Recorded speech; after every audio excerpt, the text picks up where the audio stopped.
Good evening, everyone. Let me call this meeting to order at 5:34. Welcome. We have a very full agenda tonight. Looking forward to working through all of it. Miss Dottie, if you would please conduct a roll call to ascertain a quorum. Yes, sir. Patrick Molina, Here. Martha Barrera, Here. Dr. Griffith, Aaron Hamilton, Here. and Dottie McKinney here. We hereby have a quorum.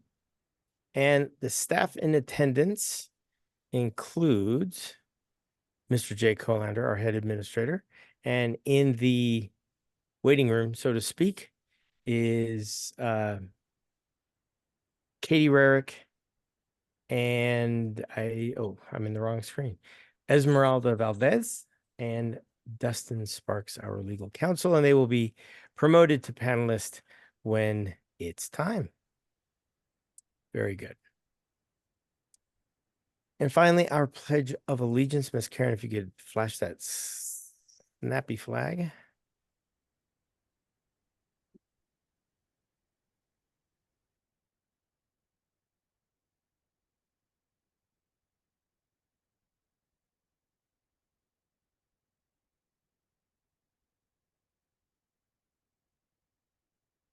There it is. I pledge allegiance to the flag of the United States of America and to the republic for which it stands, one nation, under God, indivisible, with liberty and justice for all. All right. I'd like to open the floor to any public comment. If we have any public here, I didn't see any in our waiting room, but if there are any, let's promote them up. You are on mute, Miss Karen. I don't see any hands raised or anything in the chat, so I think not. Very good. Then we will close public comment. And I move to approve the agenda for this evening's meeting. If I could have a second. I'll second. Thank you, Martha.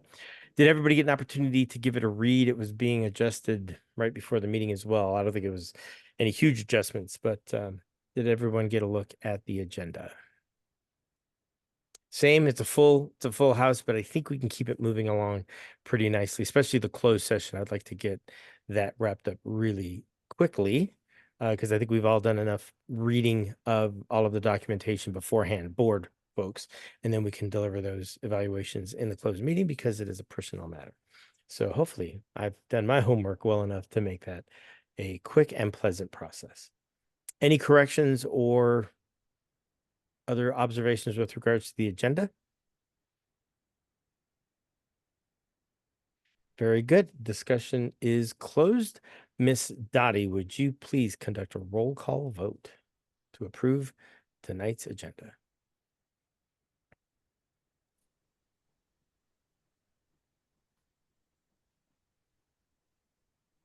I apologize, I was on mute. Chair That's Patrick right. Molina, Aye. Vice Chair Martha Barrera, Aye. Aaron Hamilton, Aye. and Dottie McKinney, aye. All right. Motion carries. Very good. We're right into item number 4 already, and that is the approval of our meeting minutes. I move to approve the meeting minutes from the regular meeting held on June 11th, 2024. A second, please. I can second. Thank you, Aaron. Hopefully everybody had an opportunity to read those very extensive 5 pages worth of minutes. Did anyone see anything that needs to be corrected or included that may have been inadvertently omitted?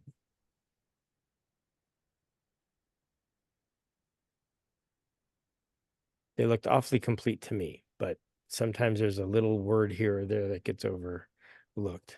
John Garlitz was really great about that. By the way, he's doing well. I reached out to him a couple of weeks ago in email, and he's humming along on his boards, so he's doing well. He was one of our previous board members, and I just like to try to keep touch with those folks. All right. Well, if there's no further discussion, let us hold a vote to accept the meeting minutes from the regular meeting held June 11th, 2024 as written.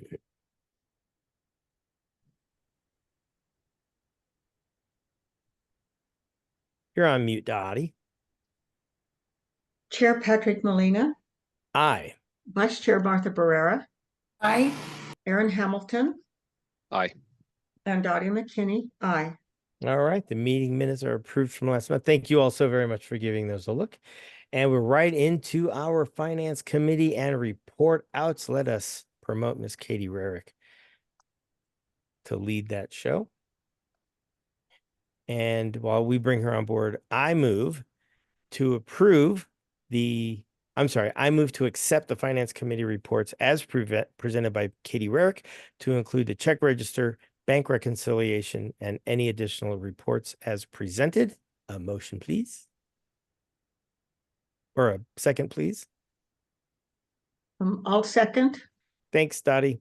So everybody, let me pause just for a second. So that order is the proper Robert's Rules of Order that we're supposed to do things. So in order to discuss anything, we have to actually have a motion on the floor that's been seconded, and then it can be discussed. And then after that discussion, we vote to either approve it or not approve. You know, we vote to approve, and you either say yay or no. So I'm trying desperately to move our meeting into what I actually taught at the charter school conference last month. So, and the goal is to send out the motions, the verbiage in advance to everybody so that anybody can make a motion. I'm just kind of role modeling it tonight. So if you're wondering why I'm taking charge, because technically the president isn't supposed to make motions or vote. Believe it or not, I'm supposed to be the tiebreaker. But because we're such a tiny board, we get special dispensation and we can not do that. All the things I learned in preparation for that session. So just to give you all a heads up, Ms. Katie Rarick, the floor is yours. Please take it away. Great, thank you.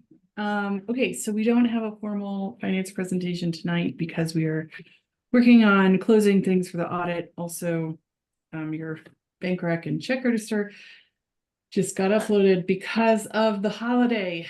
We're running a little behind. So, but we can go through the check register to start with.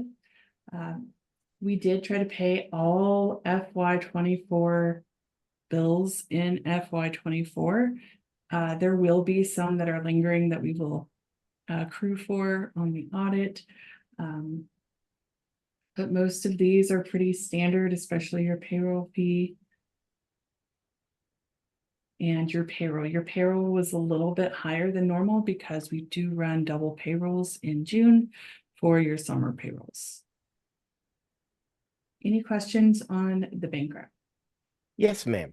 In the spirit of audit, not only here, but at my work, for reoccurring expenses, like for instance, the, what was it? It was called Hold My Call, I think. Is that what it was?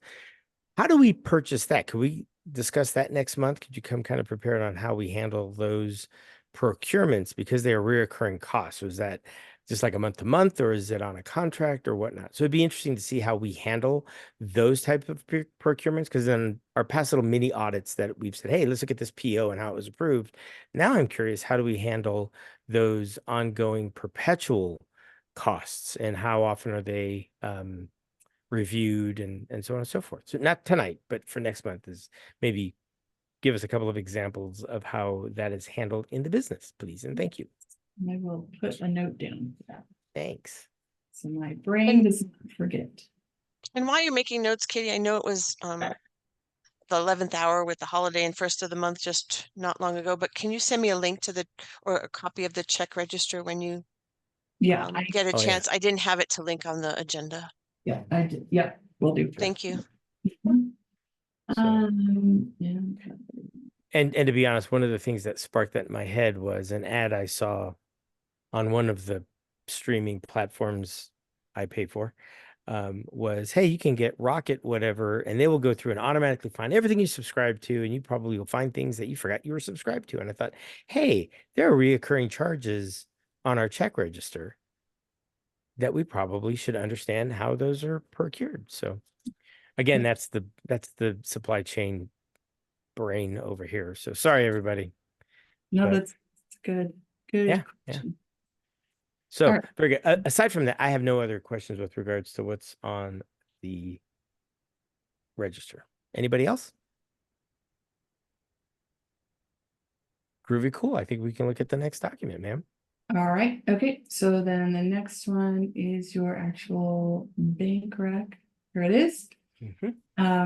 So we had a negative net operating of 325 in June, but again, that was not surprising given how many payrolls we ran. And we did have some voids, and we'll go through the journal entries. Oh, she did not, hold on. She did not. JE, the journal entries. 1 second, I will go get them. So we can look at those because I think that's important to understand what journal entries we actually did.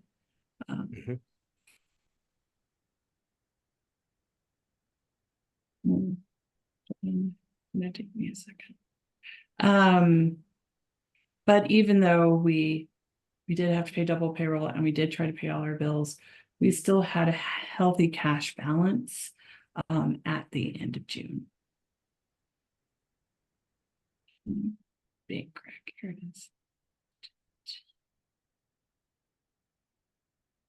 My computer wants to work. Okay. Okay, so here is the bank reconciliation. Here are all of the receipts. So here's all the revenue that came in. You can see a lot of our revenue started to come in June. This is pretty typical. As we get closer to the end of the year, PED speeds it up, including some of our USDA payments. We did get our large HB 33 and SB 9 payment, which is also pretty standard in June. And we did get some of our ESSER payments in too. And this Q4 payment, that is a part of our lease reimbursement that we get for our buildings. And when we look at our journal entries, here are the journal entries I did. Most of these were to clean up the funds as we got ready for the end of the year, to make sure that any funds that we received, like our capital outlay funds or any of our other funds that we were using them all, anything that potentially had been over budgeted for, like 24101, we moved them back to operational. So this is what we do at the end of the year, just to clean everything up and to make sure that all of our funds are as balanced as possible as we roll into June, so that we can do the last RFRs of the year. And RFRs were due on Monday by noon, and we got them all in. Excellent. So that's it for the financials, minimal financials that we have. Very good. And then we had 2 bars. Again, this was just moving money around to make sure we had budget authority. So this was to food services. And And is that the one I approved? yes, you Yes, approved okay, this one. yep. Yes. So board, if you remember last month, we authorized Jake and or I to approve any of those last minute bars between our last meeting and this meeting. And that is the only one that we did outside of our normal process, is the one that you're seeing on the screen right now. So. And then we had a transportation bar that we were not made aware of earlier in the year. And then I was made aware of it at the end of the year. But by the time I was made aware of it, the deadline had passed. So I just wanted to flag for you all that as soon as they open this fund again, which I think will be next month, we will do a bar for the bus purchases. So that was in there as a reminder to me that we need to do them in August when all the funds are open again. So we're not approving that tonight, or we are? I don't know. We're not approving it tonight because I have to redo it, and the system won't let me do any bars right now because they're closing out Okay. last year. Okay, so disregard this one. So that's just information, and the bar we don't need to vote on because it was already approved. Yeah. Well, this one we didn't do because we didn't know about it in time. No. This one will be next month, right? Yeah, this will The be bus. Yeah, the food service one has already been approved, and the Yes. board voted on that. They're both really just FYIs. Cool. Yep. Perfect. and if I may just explain this about the buses. So as part of the contract with Herrera, the school actually through their lease owns the buses, I guess. So when they need to be replaced, like this first one is from 2000, I can't read it, but 8, I Yeah. guess. Yeah, Mhm. It's yeah, going to be replaced and so there's an approval for the bus purchase. And once they get it purchased, then we will have the title and registration, all that other stuff. So the very last one, Katie, I attached, just so you know, Josh sent these over and go up a few pages. So the last thing that Josh gave me, keep going, was that page, which is the replacement for 1171, which has already happened. The others I don't think have actually been purchased yet. So this is the only one that's actually, the new bus was purchased. So if you scroll down, the rest of that I added is the actual, when the documents came through about the purchase. So it's re-signed and it has the title and the registration information. yeah. So the bar that we'll do is just for this one, and then Okay. hopefully we'll get the bar, we'll get all this for the rest of them soon. That's what they told us at the meeting. Yeah. So Well, we don't have the other, we don't the have to. others, we've asked for it, but I don't know if they haven't yet been received and registered. I know there was a delay in receiving the buses, but anyway, I just want you to know I added that to what Josh sent me. So Perfect. Thank you. How many So- buses do So we own? we own our buses? And The then state- Herrera, State owns. operates operate- them? the state owns them. but Yeah, they're assigned to the district, and in our case, it's the charter school. yes. So we And- don't. Oh, go ahead. Sorry. So we don't actually hold title to them. No, the state does. Well, No, we don't I don't like. know. Hold on, They're- we're a lien holder because we lease them or something. See on that title right there? Thor Oh, Academy is a lien holder. Right. But we don't. They're not like our property. So like we don't depreciate them during the audit. They're not right. ours. An appreciable Okay. asset. And if we close, if Explorer Academy closed tomorrow, they would take all our buses and they'll redistribute them to other schools. So Gotcha. that's how the Because statute it's state reads. money, yeah. Yeah, it's because they were purchased with state money. They're actually owned by PED or the state. Herrera and other, Herrera kind of, they run them and they purchase them, but then they're purchased from Herrera from the state. It's like this weird roundabout process so that the state gets them and they don't actually have to put up the cash to buy them. Interesting. And so the that all state's not on these, the hook. Oh, go ahead. no, sorry, this is Karen. I just was gonna say that also all the large amounts of leasing that we pay goes towards it, right? It's part of the deal. So Yep. it's state money, so that's why it belongs to state if we should close. But we're gonna talk about bus transportation contracts later because there've been some issues about what schools it's assigned to. And so certain buses for Herrera are assigned to our school, and this is one of those. Yeah, so the state owns the buses, but then we pay Herrera to operate and maintain those buses, correct? Yeah, and yeah, and their drivers. That's mostly what we pay is the service Yep. fee for the drivers. Operations. Yep. Okay.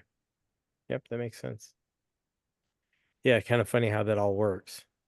It's really, it's actually very funny. It's, yeah. Weird. All right. Well, clearly it has passed audit more than once, so we're doing everything right there. Yeah. Very good. So the motion was to accept the finance committee reports as presented by Katie. The bar is already done and the transportation documents that we saw were FYI only.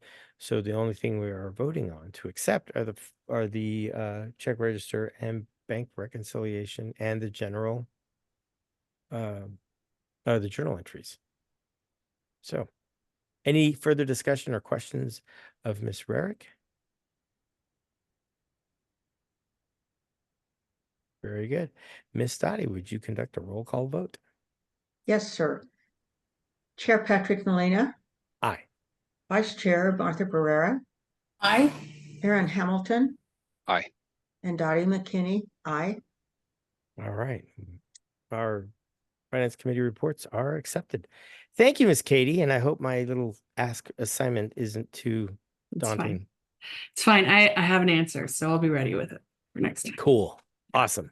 All Awesome. right. Bye, And- y'all. And Katie, I don't know if Bye. you're hanging around or not, but Mr. Sparks is here to talk about the facility thing with the roof. I don't know if you are interested or need to be involved, but just wanted you to know. Okay. I have to Have a good go day, evening. finish payroll, so I'm gonna go do that. Yeah, Cool.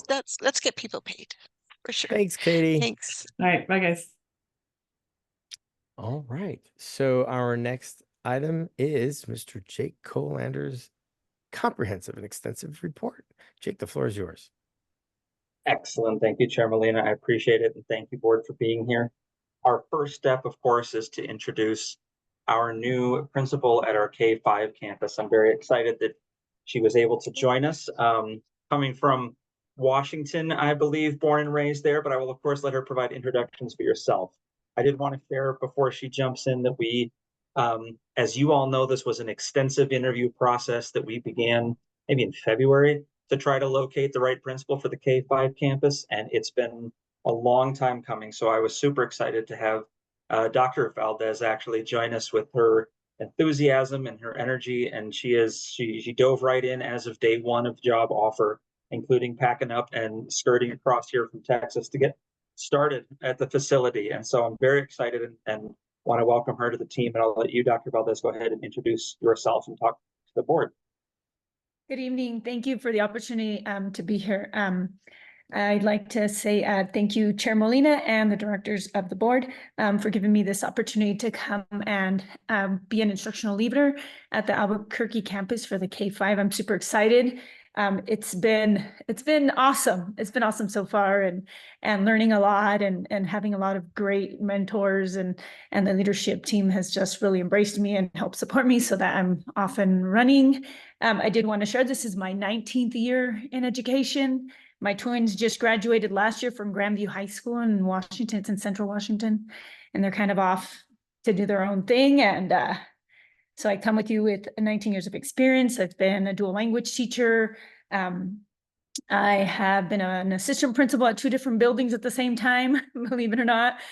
Principal, executive director. I have a special ed background, and I'm super excited to be here. And I just finished my dissertation in February, and it's on supporting English as a second language learners in the classrooms. And it was specifically to secondary level only because there's not a lot of studies out there to support general ed teachers that are working with reading supports for English speakers of other languages. So that was kind of my passion. So what did your data tell you? My data told me that there's 9 areas that we learned during COVID that came out as my themes that we need to support teachers in. We need to give them resources. We need to give them materials. We need to allow them the opportunity to go in and do what they need to do as far as instruction, direct instruction, indirect instruction, to be able to support our students, because that's really where the biggest bang for our buck is. They know the kids, they know what our kids need, and we need to be able to trust them as professionals to do that. I might like to read that dissertation. That sounds really I'll great. send it to you. I would love that. Well, very good. Welcome aboard, Thank you. Dr. Valdez, and congratulations on the completion of your dissertation. That is no light lift whatsoever. No, I do need to tell you too that I was telling Mr. Colander that I wrote my whole entire abstract all in Spanish. So ahí vamos. So now I'm gonna have to put it through Google Translate, because although my last name is Molina, I don't speak Spanish fluently. So as a child, let me defend myself. As a child of the late 1960s, it was not a popular thing to teach your children Spanish. It was actually seen as a hindrance, if you will. So my father prohibited my Colombian mother from teaching us Spanish. So I understand a whole lot more than I can speak. And what I'm very fluent are all the bad words my tios taught me. So that's the extent of my Spanish. But my mother is Colombiana, and like I said, if you've ever had to listen to 2 or more Colombians speak at the same time, that in and of itself should be a minor to a degree. Yeah. Nevertheless, Cubans and Puerto Ricans are just about as bad. Nevertheless, welcome aboard. Fellow board members, any questions, comments, concerns for Dr. Valdez?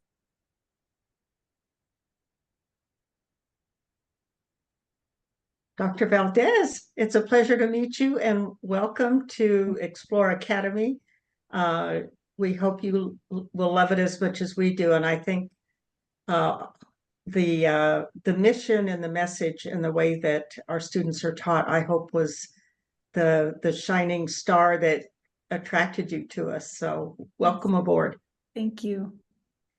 Dr. Valdez, I just had an idea. Why don't we have each board member introduce themselves to you and why we are on the board and how we got here really quick? Let's start with our vice chair, Martha Barrera, who's also bilingual. Oh, nice. Hi, well, welcome. I'm so excited I'd like to visit your school once you're open and set up. I'm also a bilingual teacher in Texas. I have a daughter at Explore Academy, the high school. She's a junior. So she's been there since 6th grade. Love Explore Academy. I've not had the privilege to teach in New Mexico because I have a daughter with special needs who I'm her caregiver. But it's a great school, and if there's anything any of us can do on the board, we'd love to volunteer or help. I mean, I'm speaking for myself, but I know I'm speaking for my fellow board members. So welcome. I'm excited to have you here. It's something that's very needed for sure. Thank you. It was nice meeting you. Thanks, Martha. Our secretary is Dottie McKinney. Okay, here I am again.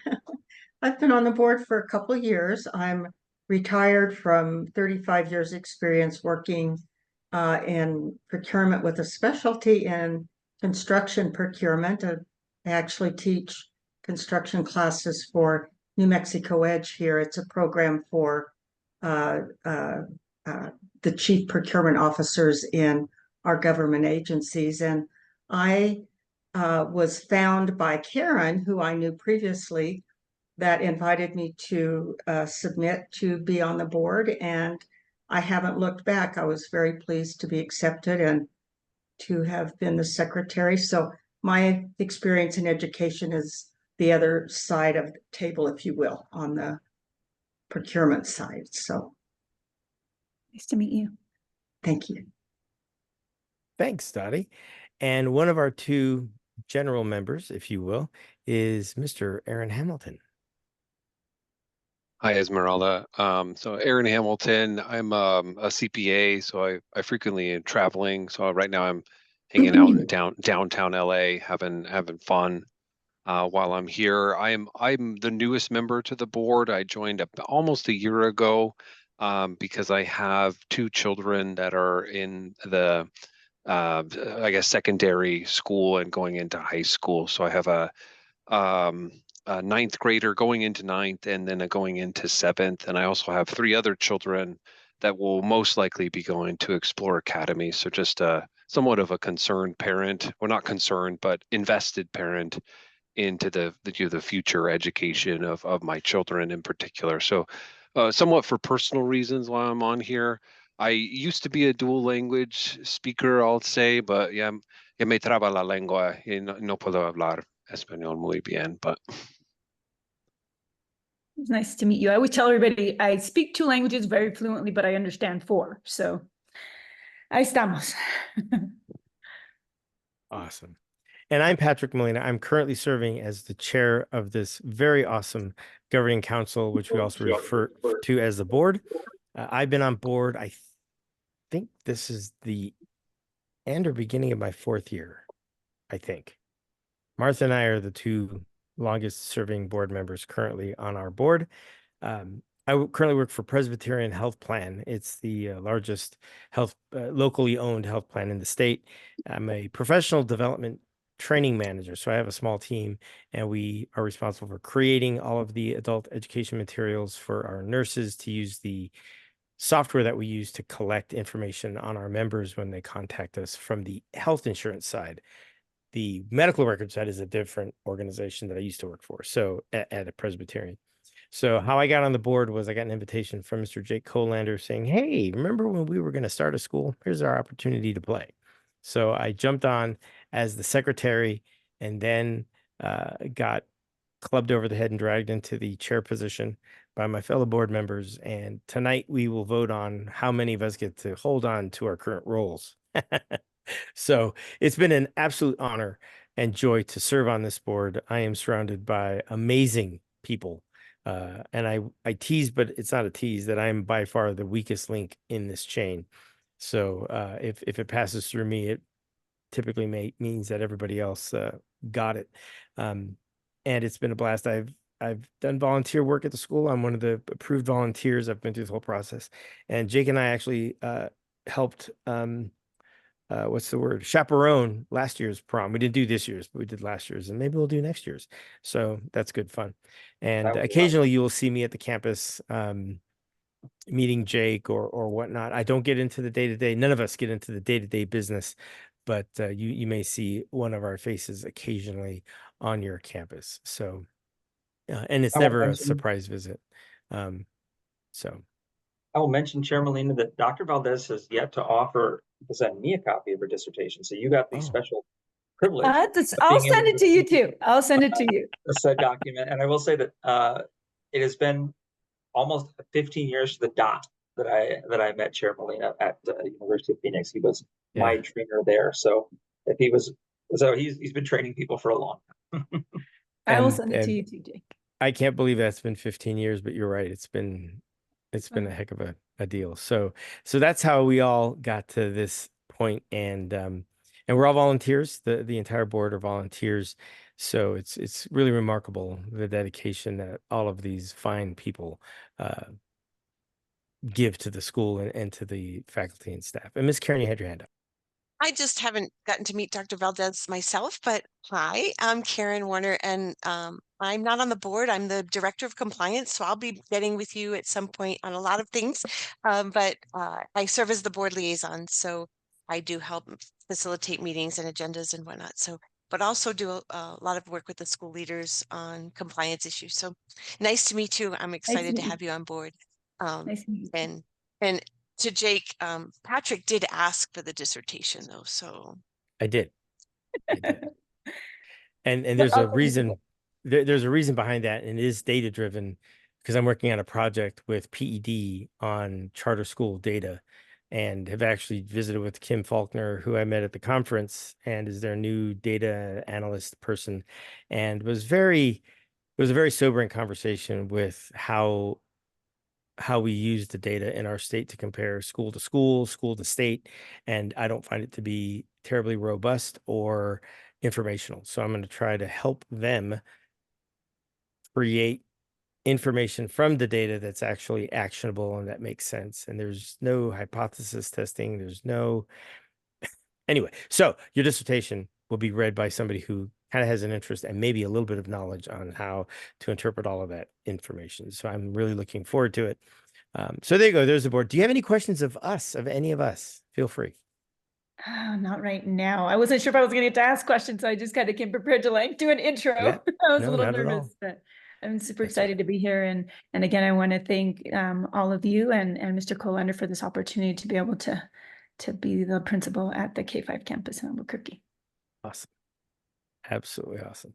Well, very good. Thanks for taking the time out of your busy evening to visit with us. We really appreciate it. And I will make it a point to swing by the school and shake your hand. Once the semester is up and running, I never go on the first day of school because my wife would shoot me. She was an educator for a whole lot of years at the public school system. And I told her once, for this last year, I said, hey, should I go on the first day with some donuts or something? She said, you will get killed. Do not show up. I said, okay, very good. I won't. I will stay home. Oh. So, but I will make it a point to go visit with you soon. So, well, wonderful. Thank you again. Thank you so much for taking the time out of your evening. And if you do have any questions, feel free to reach out to any of us or Jake, and he can ferry them to us, or Karen, whatever. But we're pretty accessible folks. Thank you so much. I appreciate All it. right. Well, thank you so much. Thank you. All right, Mr. K, you've got the next 5 items. Excellent. So I will start with facility construction, including gym roof issue. There are things that Mr. Sparks will be going over with everyone relevant to some roof. I'll give you sort of a brief preview, is that we are in a position where we are going to need to replace the roof at the Masthead campus. And so with that just came some figuring out what it would do to our budget, the price of which would have potentially wiped out any of the revenue that we have that would be left over from what we have already planned in our operational.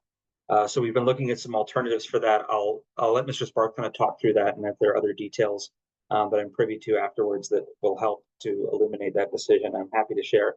But it was a conversation that I had, that Chair Molina had, and that we had with Executive Director Bayardo to talk about how we're going to accomplish that. Similarly, at the K-5 campus, obviously we want the fencing to start to be able to get the campus secured, but we have, as of yesterday, gotten our facilities and grounds person hired. So we have someone now on our staff who will be taking care of our facilities and our grounds. His name is John Welp. If you have ever been on our campus, you may have met him. He's a tad eccentric, one of our EAs, but works wonderfully with children, is very energetic and knows his stuff. So I was happy to get him on board as our grounds and facilities person. He started actually yesterday. He was there at the building moving furniture out of the kindness of his heart when I called him to talk about offering him the position. So that will be some work that he'll also be able to dive into. And as such, it eliminates out of our budget the need to set aside money for Yellowstone to continue to do groundskeeping for us, because all the stuff that they do, he is qualified to do and will take care of that for us. Similarly, we were able to get our HVAC specialist hired that will be working at both of our campuses. He's going to be helping with some of the other campuses, and so his contract was adjusted to kind of match that. He's a 0.5 for us. What that will save us budgetarily speaking is having to vend out to Travers HVAC company to do our HVAC service. And it is especially poignant to have that addressed because he starts the 16th and we have not had real functioning air conditioning in the Galton campus this summer. And so our poor principal, Chris Jones, and our office manager there, Valerie, are meant to have been trying to do half days at the campus because it does get pretty warm in the afternoons in those offices. But we have him hired. He's ready to onboard with us, and we're trying to negotiate to have him actually start working weekends with us until he's fully in on the 16th. I did share out an update to parents about the gym at the Galton facility, that our gym is, they're at the debris removal stage of the process. And two conversations happened, but of some differing viewpoints of what the timeline will be. But in essence, what we're aiming for is to ensure that the classrooms are available as of August 1st for students to begin using. There is some work that needs to be done in terms of major debris removal that will involve cranes that we would like completed, of course, prior to that. And then there will be some fixes to the wall that connects the gym to the new classrooms to make sure that those are shored up while they essentially do the construction work they need to complete the roof and the rest of the facility.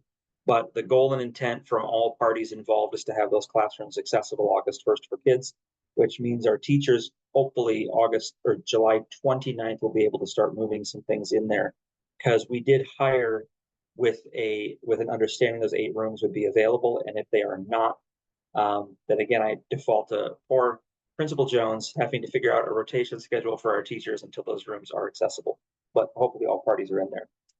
In terms of staffing, just to update, I mentioned the HVAC and the grounds and facilities person. We are 5 employees short of being fully staffed K through 12. We're waiting on, with the exception of a couple of EAs, because that's shifting around a bit, but we are waiting for confirmation from a science teacher, a math teacher, a gifted teacher at the elementary. Our Beth Wheelock, who was my trainer at the school, has joined us as the instructional coach, so we had to replace her. But we were able to jump on and get that done very quickly.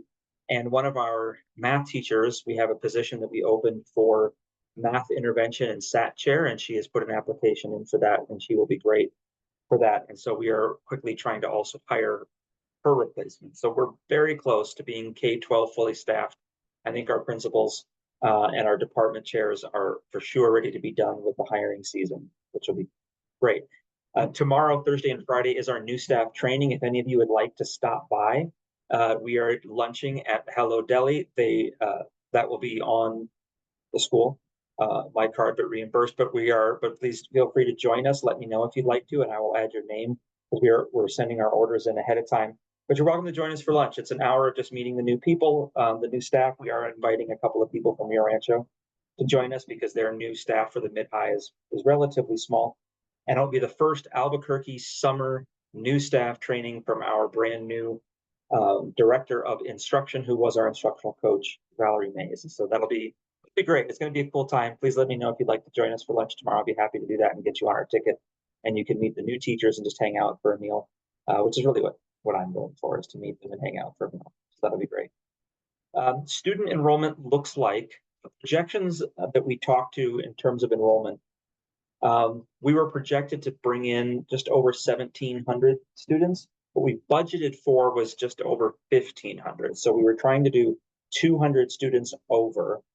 We are going to fall. I'm trying to keep the numbers super round and simple because there's minutia in there that I don't want to dig into. We are projected for over 17. We're budgeted for just over 15, and we think we're actually going to land at just over 16. So we're about 120 students short. The main drag for us are 9th and 10th grade enrollment. We are 50 students shy of our projections in each of those grade levels. So I have reached out to our director of outreach to say we need to plan and figure out a strategy for making sure that we can pull in some 9th and 10th. And if that means we set up things in, what I'm thinking of, community centers. I told them to reach out Warehouse 505 because they often have a lot of kids that are doing after school programs there that are high school students. So we're trying to find some creative ways to reach out and get numbers pulled in for that. I am extraordinarily hopeful and anxious to see that we hit our 40-day count. So that will definitely be a focus of mine leading into the school year, is ensuring that not that the number that we're bringing in, that 1,600 and some, not that doesn't drop, but that doesn't drop below the 15. It's like 1540, 1550 that we're trying to hit, because that is what our budget is actually projected from. So that is my magic number. I'd like to keep us above 1,600, just because I think our school is awesome and I want more kids there. But our sort of, we can't bottom out is below that 1,500 number. So just in case you see any of those numbers fluctuate, at like 1550, 1560, or something to that effect is what we're aiming for. Academic data, if you guys are okay with it, I'm going to share screens real quick if I can. I have a green button here. I am trying to pull together, and I will be entirely transparent because you are my board and I feel transparency is valuable. I have been trying for a couple of weeks to get some training on iStation data because I just don't know how to read the numbers. I have a very rudimentary understanding that it's not a growth model, it's a grade level equivalence model, but I don't know what I'm looking at when I see the data reports from there. And I have unfortunately not been able to coordinate a meeting either with Melissa Hernandez, who is on our ELS team, or with Lucy King on our ELS team. I got the very most basic looking at data at the Rio Rancho campus in my director of admin role. But so I am trying to put something together that gives you more clear understanding of our K-5 data. I just don't understand it myself.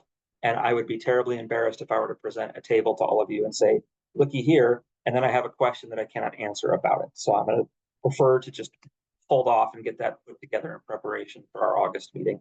But I can share with you our 6th through 8th grade IMESA data. I'm trying to put something together that's a little bit more understandable than the report, but I will get this dropped into the chat when we finish. But what this data shows is our beginning of year numbers and this is for students who are on target. I did not include data for nearing target or below target.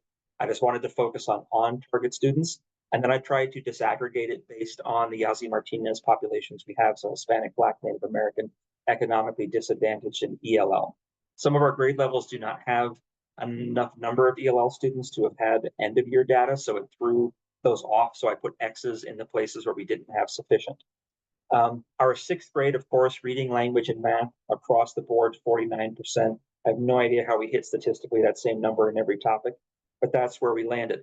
I was dismayed to see that reading for our 6th grade actually ended lower than what our beginning of year data was, but we were higher by end of year for those, and our Native American population actually beginning of year posted higher results than our general population did for reading and for language instruction.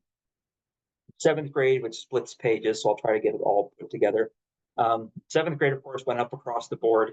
I think the big thing to point out is if you look at our math scores, we went from a 29% on target to 45% of our scoring students by end of year in the 7th grade. Our math did swimmingly, which is in contradiction to the trends statewide, but also, again, some of our Yazzie Martinez populations either scored pretty close I'm sure that Chair Molina can tell you more about statistical variance and whether 41 to 46% is a significant difference. But certainly the 40 to 29 and the 80 to 46 is, and those populations scored higher in our data in 7th grade for beginning of year as well as in end of year data for 7th grade. So happy to see that. And then of course, 8th grade very similarly. Our math scores went from a 36 to a 45, which was a great jump. Language from a 31 to a 48. And some of our Yazzie Martinez groups maintained above general population scores in those areas. So the data itself is relatively robust. I included a link here, and like I said, I'll post this document in our chat now. I included a link to the full report. So you can take a look at the spreadsheet that publishes off of the IMESA results. But in general, I think what it's showing me as a head administrator for the 612 campus is that our math department is working some magic because they are doing really well. Our kids are showing great growth in math.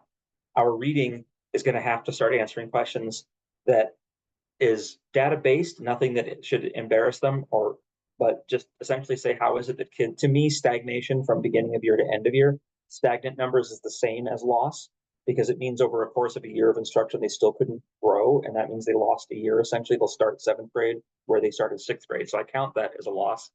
And I would like the language arts, our humanities teams to start looking at how is it that happened and what is the work they need to be doing within PLCs to better affect that curve this coming school year.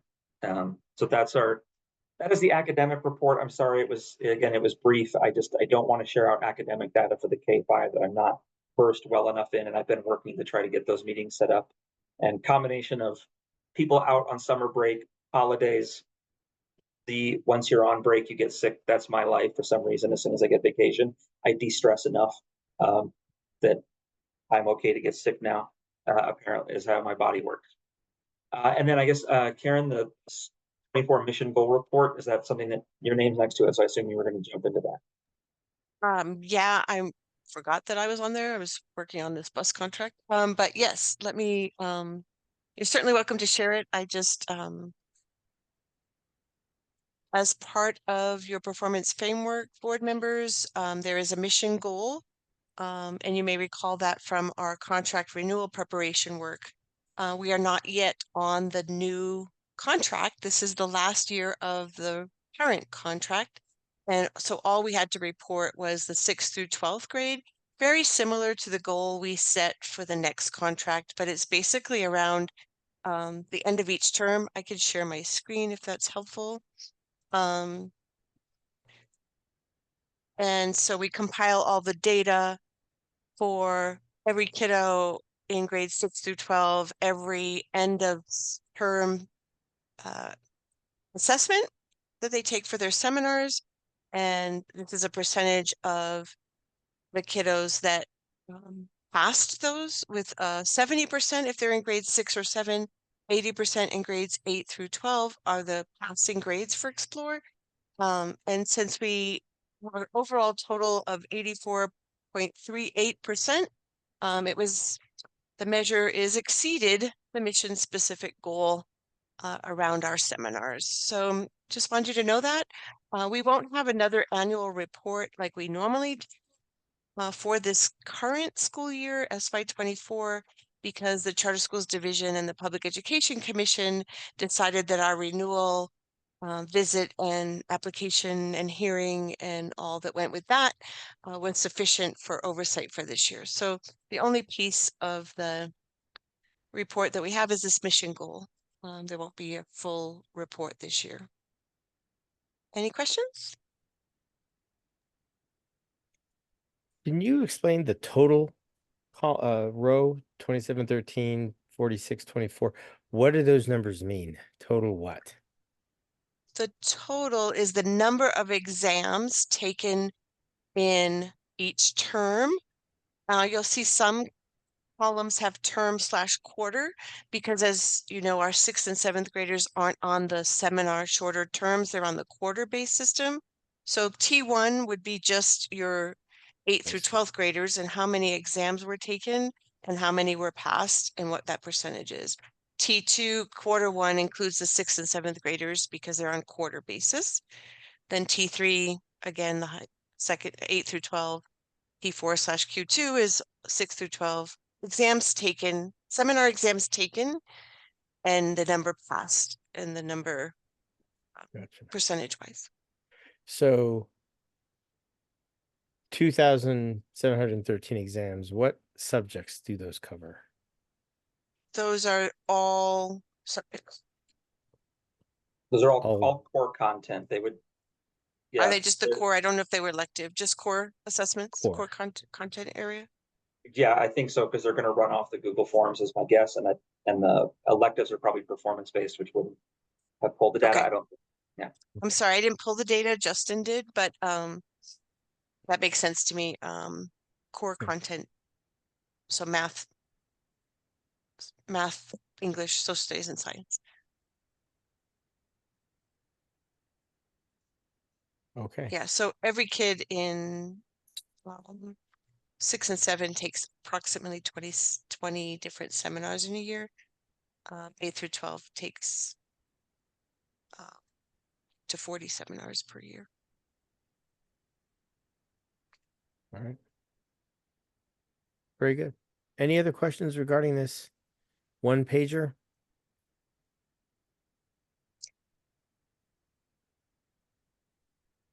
And as you know, you'll have a very similar mission goal at the end of next year for the secondary, and we'll also have the K-5 survey as well, but that wasn't part of this current contract. So the definition of I was corrected. It pass, does include electives. I apologize. It does include electives. It does. I thought Yes. so. and the definition of pass is a score over 70, is that correct? 70 for grades 6 and 7, but you have to have an 80% for grades 8 through 12 to be considered passing. Okay, thank you. I knew there was a division, I just couldn't remember where. So that's pretty impressive. It's not, passing is not 70, right? Not for the high school level courses. Right, yeah. Okay, that's pretty decent level, pretty decent bar to get over in order to get exceed standards. So nice. Nice. Thank you. That's all the questions I have. Anybody else?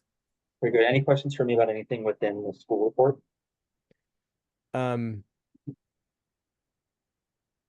Let me go back to the gym roof. So we want to get all of that overhead work done. Has anyone been able to give us an idea of when the gym will actually be functional, or is that still being hashed out? That is still being hashed out. I think Okay. the primary conversation at this point has been when Classrooms will be available, but we can, sure, I can ask the question. I've not heard an update as of recently. Okay. I'm hearing from the audience will depend on the insurance settle, All right, very good. and But that will take place in October. okay, so the demo work will get underway, and I agree. The classrooms are by far that is a critical element there. So, all right. It does impact our ability to recruit students, though. The black box and the gym, I think, are very Correct. important magnets for folks to get attracted to, that the school is a full service competitor to those traditional public school models, right? So that's a bummer. I have stronger language, but I'll refrain. Okay, very good.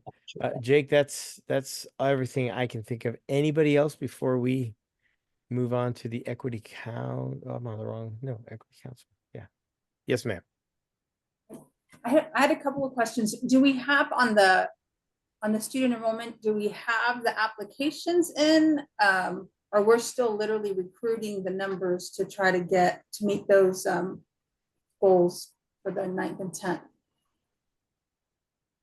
That's a good question. Let me pull up my enrollment sheet real quick. I just closed it. Need to get that opened again. Sorry. Tracker, that's okay. What I am showing is that we have Yes, I'm looking at the enrolls. I'm getting beeps on my chat, so I'm thinking that somebody has an answer that I probably should be listening to. Waiting for people to finish the enrollment process Okay. was what was shared. I have my enrollment meeting tomorrow. Oh, so okay. I'm sorry. No, that's okay. And then I just had a question about the IMSA. When y'all redid the exams, or whatever, did to try to streamline everything, did they try to like match like whatever IMSA also covers? Is there like any kind of correlation in how they prepare the exams and the curriculum to IMSA, or is there not To anything the there? IMASA exams? Yes, I'm sorry. Yeah. Well, it's tough to say because the IMASA exams are broad. Obviously, they're broad. They're sort of like a battery exam within those different subcategories. Right. I don't know that the drill down reports give us the standard level kind of questions. Like we can see the general topics that are covered within the Right. IMASA exam, but it's hard to sort of translate that into the way that our standards are broken down within the Okay. classes. I think the larger thing I think for them for us to do is to really get some training on people who know the IMASA test itself, and it ultimately is one data point, right? There's a degree to which there's so much emphasis one can put on the IMASA. I utilize it simply because it's a third-party exam. It's one that's separate from what we're doing for our core exams. So there's going to be some discrepancies between what we're showing in terms of student achievement on our core exams, like that data that Karen just shared, versus what we're going to see on outside assessments coming in.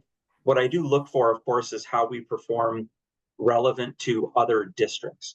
So that's information that I also like to look at from IMASA, because even if the questions are worded differently or structured differently than what our students are used to seeing, they will be worded the same from school to school to school within Albuquerque and with other districts. And that's information that I've always been happy to share with, especially with new families, is that I think at last count, 96% of all questions our students scored higher than the state averages did on those. And IMASA can't drill me down into what like school by school is performing. What I can look at is how we perform relevant to the state. And that gives me some, again, just general information about it, but it's a good temperature check on if the state is outperforming us, then something major is wrong. If we're outperforming then we're on the trend of doing things correctly. And if our beginning of year to end of year trends upwards, I think to me that means we're also doing things correctly. If it stagnates or go down, something wrong is happening. And so no, to answer your question in short, no, we have not done a drill down comparison to the questioning styles and structures of what shows up on IMASA to how we build out the standards within the courses that we have at this point. It's a great question though. Yeah. Thank you. Along that data topic, at the charter school conference, they rolled out and I'm going to script the name. That's what I was looking for my paperwork. The Epic, not Epic Central. What is that called? Epic, Karen? The center? Yes, Epic Center. So how is that going to change the data that we get and collect and all of that jazz? May I respond to that, or Please. so Epicenter is really more of at least in the initial phase, will be more of a collection point where charter schools can upload all the required information, like anytime you approve something and we've got to upload it, whether it be policies or bylaws or education plans perhaps, or et cetera, et cetera. Eventually they say it's going to be sort of dashboard or portal of data. I have not seen it used in that way in the other states where we use Epicenter. Um, uh, I don't know. So I know that they'll have us upload our mission goal data to them, but whether they're going to actually have a database or data portal for us is to remain to be seen. And that won't happen in the first round based on what I heard in the sessions that I went to during the conference. But I have a lot of experience with Epicenter. Be happy to show you what it looks like from another school that I work with, because they used it in Michigan and Nevada. And so our school in Nevada, I have to upload everything through that for that school. for their chartering authority, but it's basically a one place to communicate back and forth with the provider, with the authorizer rather. And then, but you do have NM Vistas if you want to see academic data online. It's currently, I think, at SY23 data is the last updated. But I can send you links to that where you can see all the different schools and see what their proficiency rates are and their EL population and et cetera, et cetera. That is kind of a data portal for primarily around the summative assessments, the state mandated assessments at the end of the year is where they get all those rates from. So that one test at the end of every school year. And they also have other parts to that, what leads to our school score, accountability score, which gave us the spotlight rating last. A lot of that information is available on the NM Vistas website, and you can see it for any school. It's public facing. But I don't know yet, and I have not yet seen an example of how Epicenter provides the kind of data you'd want to be looking at rather than just a place to report and file stuff. Wonderful. Thank you so much. I didn't get to go to any of those sessions other than the speaker who spoke that first day, and we were kind of listening with one ear. So, Yeah. so thank you. I'm happy about it because right now so much of our communication comes through an email to school leaders or maybe to individuals, but there's no like one place to just submit everything. You've got to kind of keep track of all the emails. So I'm looking forward to the Epicenter, actually, but I don't think it's going to be as, at least not initially, is going to have much feedback for us other than, you know, our annual report and how we scored, but not really a data portal. All right. Thank you. I really appreciate that clarification. Thanks. And I don't see All right. Sonia here, so Jake, just so you know, at the last meeting, she asked to postpone the Equity Council advisement to this meeting because she wanted you to review some things first. So I don't have anything to present and she's not here. So unless you do, I think, Chair Molina, this needs to be tabled. That's fine. Yes, this was the advisement around what she was working on for the wellness policy for the No, this was school. Equity Council, I think. Or the Equity Council? She talked about the wellness plan at the last meeting. Okay, we did get the wellness plan in. Okay. She did. Excellent. Okay, yeah, and I mean, I reviewed the Equity Council information with her, but ultimately, I mean, my guess is that more of it had to land on having conversations with Principal Jones. I don't know if they've been able to connect either on this, and since as the site administrator, he would have to, if there's initiatives that she's trying to get moving, he needs to coordinate that with him and that execution. So I'm guessing that's part of the pause as well. Awesome. Well, then we will simply just shift that agenda item, and we'll note in the minutes that we did not discuss this. So very good. Well, thank you, Mr. Colander. Always a pleasure to have you here. I would like to attend tomorrow. I need to make sure I have a vehicle, so I'm texting my wife on the side, and I'll probably have to. When is the lunch order due? I will post the form in the chat. Well, yes, 8 o'clock is what they said. 8 a.m. Okay. 8 a.m. Yeah. So as soon as we wrap this meeting up, I'll be able to chat with my lovely bride to coordinate vehicles. So my youngest daughter, who just graduated, got a full-time 40-hour-a-week gig. So once she gets her first couple of paychecks, she's going to buy a car, whether she knows that or not. So I can liberate my car back. She's been using mine for 4 years. So yeah, that's Aaron, all the things you get to look forward to. All righty. Very good. Thank you, Mr. Colander. All right. I think we wrapped up with that. Any last parting questions for Jake before we move on to the next agenda item? Very good. All right. Item number 7 is governing council business. We do have a pretty decent amount of business here. So I see that Mr. Sparks, our new legal counsel, has joined us on the panel. It was great to meet him last week. He was down here. He's up in Colorado normally. He was down here visiting family and thought, I've had enough family. Let me go visit some school people. So Dottie, Martha, and I were available to meet with him. We absolutely shook him down and put him through the ringer with some riveting and intelligent conversation and questions. And he answered them all so well that even if he was making up the answer, we believed him. But having said that, the reason he's here this evening is to discuss, among other things, the roof at Masthead at the elementary school. So couple of things going on there. The brand new remodel had a roofing issue that I believe has been absolutely resolved, from what I understand. But the entire school roof is upwards of 25, 30 years old and needs to be addressed. The cost for that is estimated to be somewhere between 300 and 400,000. We're waiting for quotes from a couple of our CES vendors. CES is a grouping of suppliers and vendors that the state has vetted that we can go to directly without having to go through the entire bidding process necessarily. Although we are getting bids from 2 of them, we don't have to make it an open community thing. So it helps with keeping costs down and getting us the best buck. But that's a chunk of change to come out of the operations budget. So Justin, Jake, and I had a conversation about a week and a half ago on some ways to soften that financial blow without breaking any rules with regards to our agreement with the state. And that's what Dustin is here to educate us on. So everyone, I introduce Mr. Justin Sparks. Thank you, Chair Molina, for that wonderful introduction. It's great to see you all again.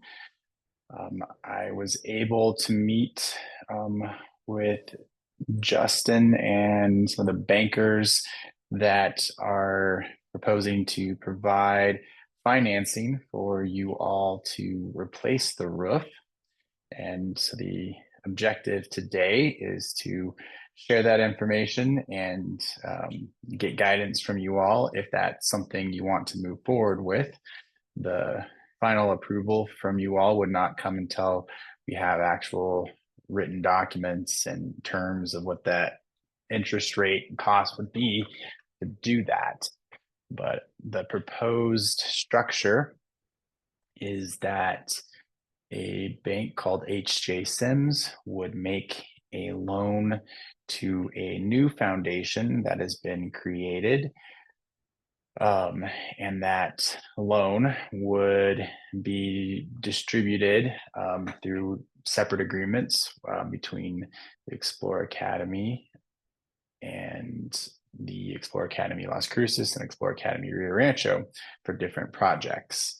So one loan from HJ Sims to this new foundation, and then agreements of some sort, potentially called lease agreements or something else that would allow the money then to be used to place a new roof on that masthead facility. And then you all would use your school funds to make payments over time to pay for that.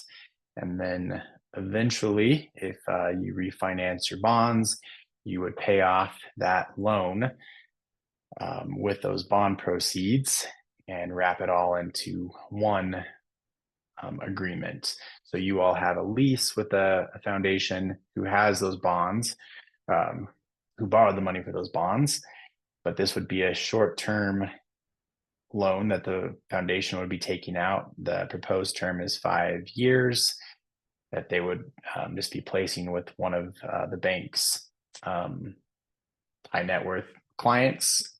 So they wouldn't have to go through the normal banking regulations. They would place that as sort of a private placement, and it would be an unsecured loan, meaning that they would not be taking a lien on the facility.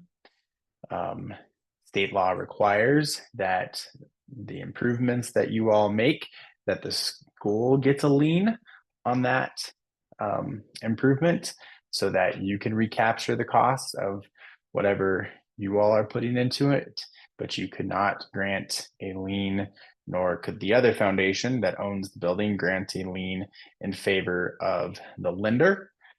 It would just be limited to the school getting that lien. And if there was a default, what they're proposing is that there would be no cross collateralization between the three different schools. And so you all would not be on the hook for the other schools defaulting on their loans, that those agreements would be entirely separate. So I have not seen any draft documents, but what they're proposing is pretty incredible, that they would be willing to make these loans, minimize the cost of the loans by lumping them into one group instead of having to have three separate foundations go out and get a loan and then make agreements with each school. That there'd be some benefits to doing that as a group. And then the fact that they'd be willing to do that without actually taking any collateral in exchange for the loan and not cross defaulting them, is pretty amazing. So in principle, it seems like a great opportunity for the school. We don't have an interest rate, we don't have actual documents, but that's what the structure would look like. Any questions?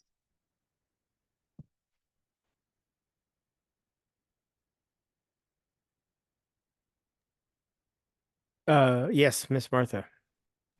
So when would we be able to see the documents, or when would you be able to see the documents so that we can actually see it in black and white?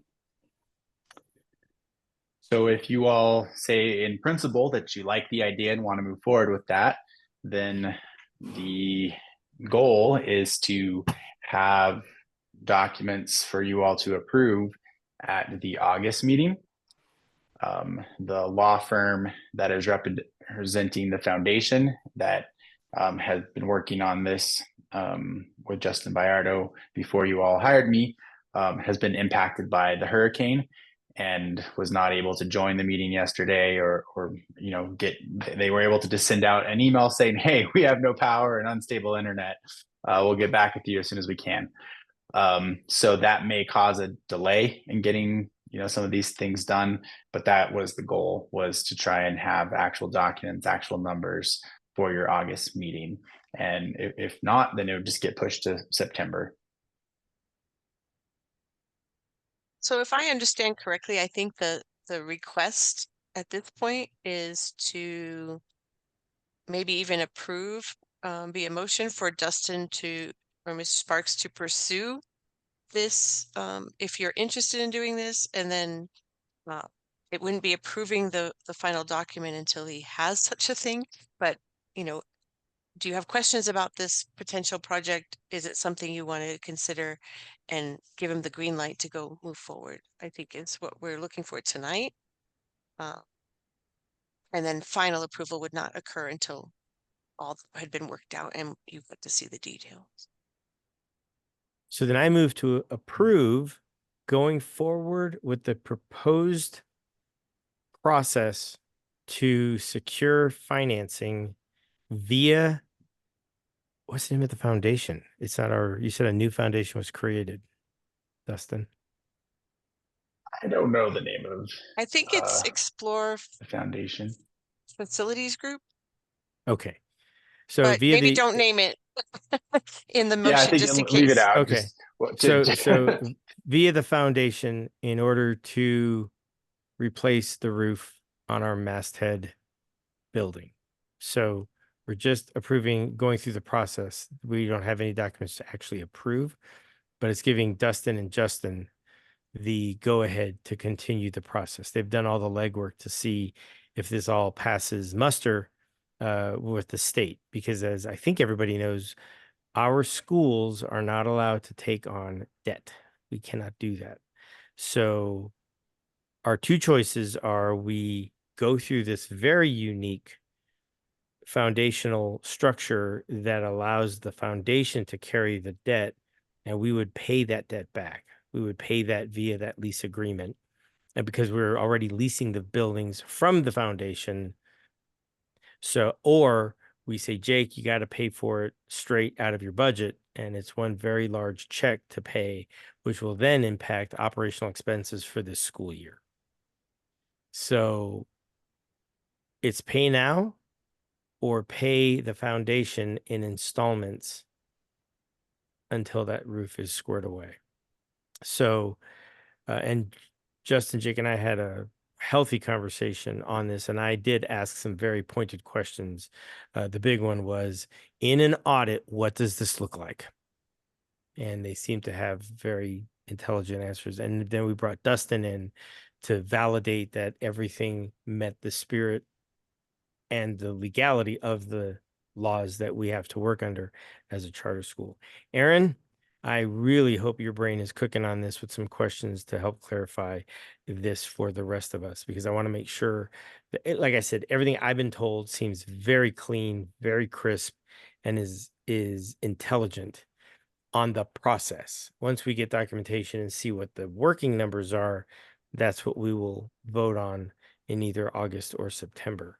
But what might you have cooking through your calculator? I was going to second the motion first. Oh, Just thanks. so we have that. So second the motion and then open it up for discussion. So Thank you.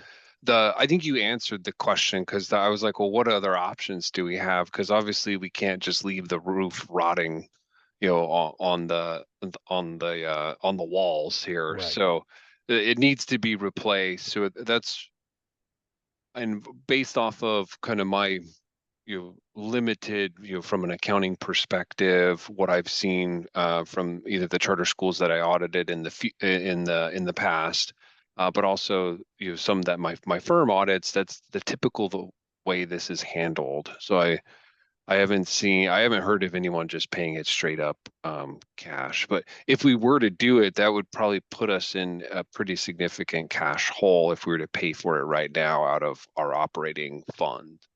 Correct. Okay. Correct. And then Correct. I guess the only other question is maybe more of a future one, and I don't know if if we really have an answer. What is the future of the masthead building and of our K through 5 school? Like, are we looking to expand? Because it seems like we're at capacity there anyways. Would it be like, I don't think it's like, hey, let's go out there and find a new school building for K through 5 because we want to expand, but is that on our horizon at some point? If I may, I would just like to say, this is Karen, I would just like to say, Mr. Hamilton, that our enrollment cap with Public Education Commission as approved in your charter contract is 1,700, which is about what you're going to reach with the elementary and secondary as it is Right filled up. Okay. So I don't think, and Jake, you can correct me if I'm wrong, but I do not believe there's an intent to go any larger than that 1,700. That's a pretty large, actually, that's a pretty large district in New Mexico. Yeah. So I don't think there's an intent to increase our enrollment beyond that 1,700 at least. So I think capacity of building wise, I think we've maxed out and don't intend to add more, Okay. but I defer just based on what I know with the PEC charter contract. And that's K through 12, 1,700. Yes, sir. Okay. Okay. Correct. Yes, and that's right. Both facilities I think the hope is that if we get the numbers we're looking for, which I think what I saw in the chat that was posted is that we're easily set to be able to hit 1,650 with the current applications we have. That would max out the facilities. To be honest, are the 8 classrooms added to the 612. There's also no additional construction planned for the 612 facility to extend that either. So I think, like as Karen's suggesting, I think if the numbers work out the way we're projecting for this year in a positive way, this school year will have hit our max capacity for the 2 facilities combined.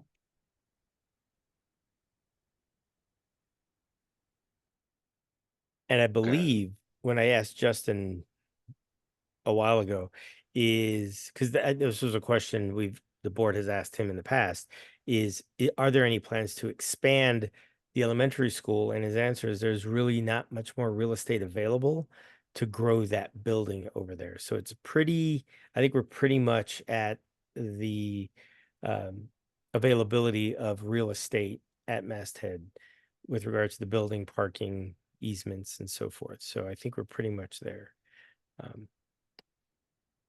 If anybody else remembers anything, please chime in. Martha. So, and I'm not trying to hold the process up at all, but just, I thought at some point there was money that we could take from the foundation or be lent from the foundation. Is that something that's being done right now for the roof repairs, or to start them at least until the bond situation is cleared up? Because my understanding is we have access to emergency money for facilities, whether it's, I'm not sure, it has to be something big, and at least to get it started. That's a great question. And that was when I asked, I thought we had a contingency fund. We do. It will not cover the entire, if my math is right, and Jake, please chime in. There's not enough in there to cover the whole thing. So we would still be taking out of the operational. Right.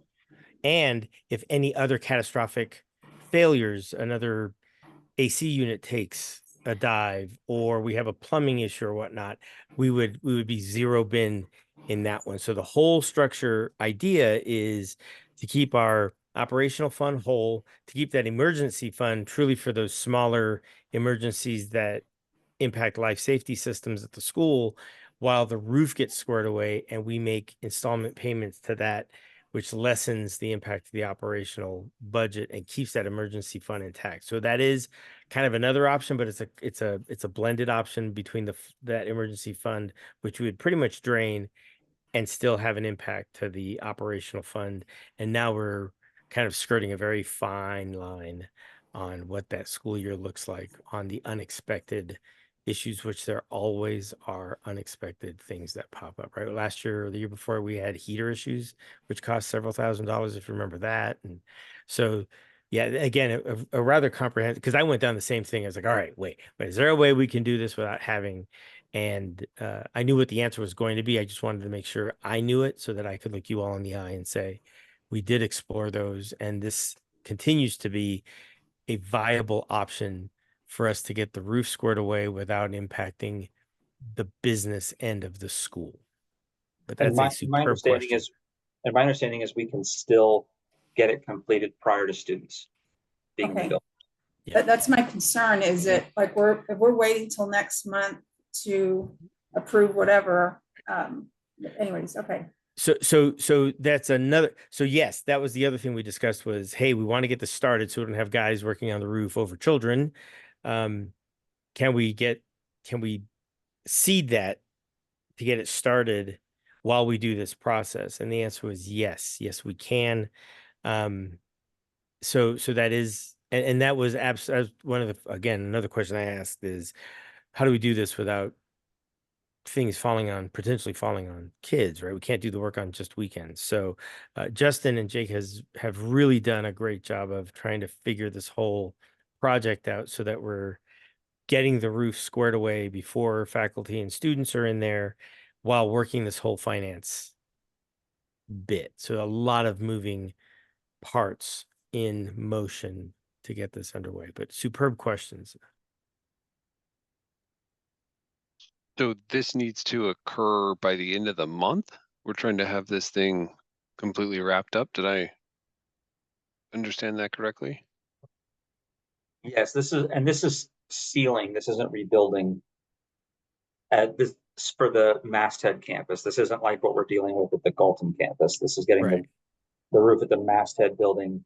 So it's not a roof replacement. It's a ceiling, like with an S ceiling of the ceiling.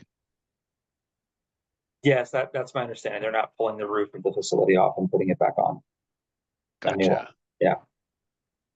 Yeah, it's some sort of 30-year watertight bonding white deal, if my TPO? research Is is it a correct. TPO roof? I don't remember what That the, sounds great. that sound right? I'm TPO? gonna tell people it's a TPO roof because I don't know. I don't know either, We'll certainly see the documents next month to all the details. but Um, to Mr. Hamilton's point, you're gonna give Dustin the go ahead to proceed. He's gonna bring it back at the next meeting. The next meeting is in August. School starts in August around the same time. So we are not gonna be able to have approval to get the roof done before school starts, is what the timeline doesn't jive there, right? First day What- of school is, what That's my we're concern. approving, yeah, so Okay. what we're approving is the way to pay for it. That's what we're approving, is the oh, financial mechanism, not the actual fixing of the roof, the sealing of the roof. That's happening. I That's gotcha. Yeah. happening because it's got to happen. The work is gonna happen. We're just waiting for the Right. best quotes from the CES procurement. Correct. Gonna proceed with fixing the roof, but we haven't yet figured out how we're paying for it. That's what Dustin's gonna work on You and got bring it. back to you. If you decide not to go this route, you're gonna have to figure out another way to pay it. Got it? That is correct. And we can do all three of those options are available. What is being proposed is the one that keeps us financially sound operationally while satisfying the foundation's skin in the game. So the foundation is taking the risk.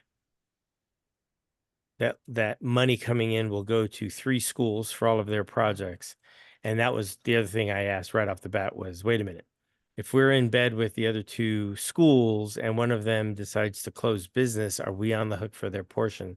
And the answer was no, and Dustin validated that. So we are only responsible for our portion of the funding coming in. And I think it's absolutely remarkable. An unsecured loan, and we're only liable for our portion is truly a remarkable instrument that I didn't know existed. Yes, Mr. Sparks. I want to clarify that I haven't seen documentation that confirms that. That's just what the bankers Yeah. said. So until we actually see it in writing, Right. what that'll be yet to be seen. But bankers don't make statements like that willy-nilly. They No, would just throw typically that not. out there. They typically wouldn't throw that kind of offer on the table haphazardly. So I've got some faith in the fact that what they said is what they would do. As do I, and I've worked with this particular banker, before, and I've had a good relationship, with them. But this is not a product that they've used many times. So they've only done it 6 times, and I don't think they've done it in a situation where there were 3 schools that were not going to be cross collateralized. So because it's new, it makes me a little bit more skeptical that we want to make sure everything is just as it should be. Agreed. Why Yes, you have Miss Martha. Mr. Sparks. So That's exactly right. Dustin, you're in this in every step of it until it comes to us. So on the loan piece of it, yes. Okay. And it's not really a loan for you all, but so I'm not really reviewing on behalf of the foundation. They have separate counsel, but the portion that is going to obligate the school, yes, I'm reviewing all those documents, and what I'm going to present to you is only going to be something that does not cross collateralize it and jeopardize your school if there is any sort of recourse because of something another school does. Right. Perfect. Excellent questions. Excellent. You all had the same questions I had when Jake and Justin discussed it with me. And it's great to have Dustin's eyes on this too, on several different levels. So the motion is to approve moving forward with the process and allowing Justin to continue his discovery for a proposal in August. That's the vote.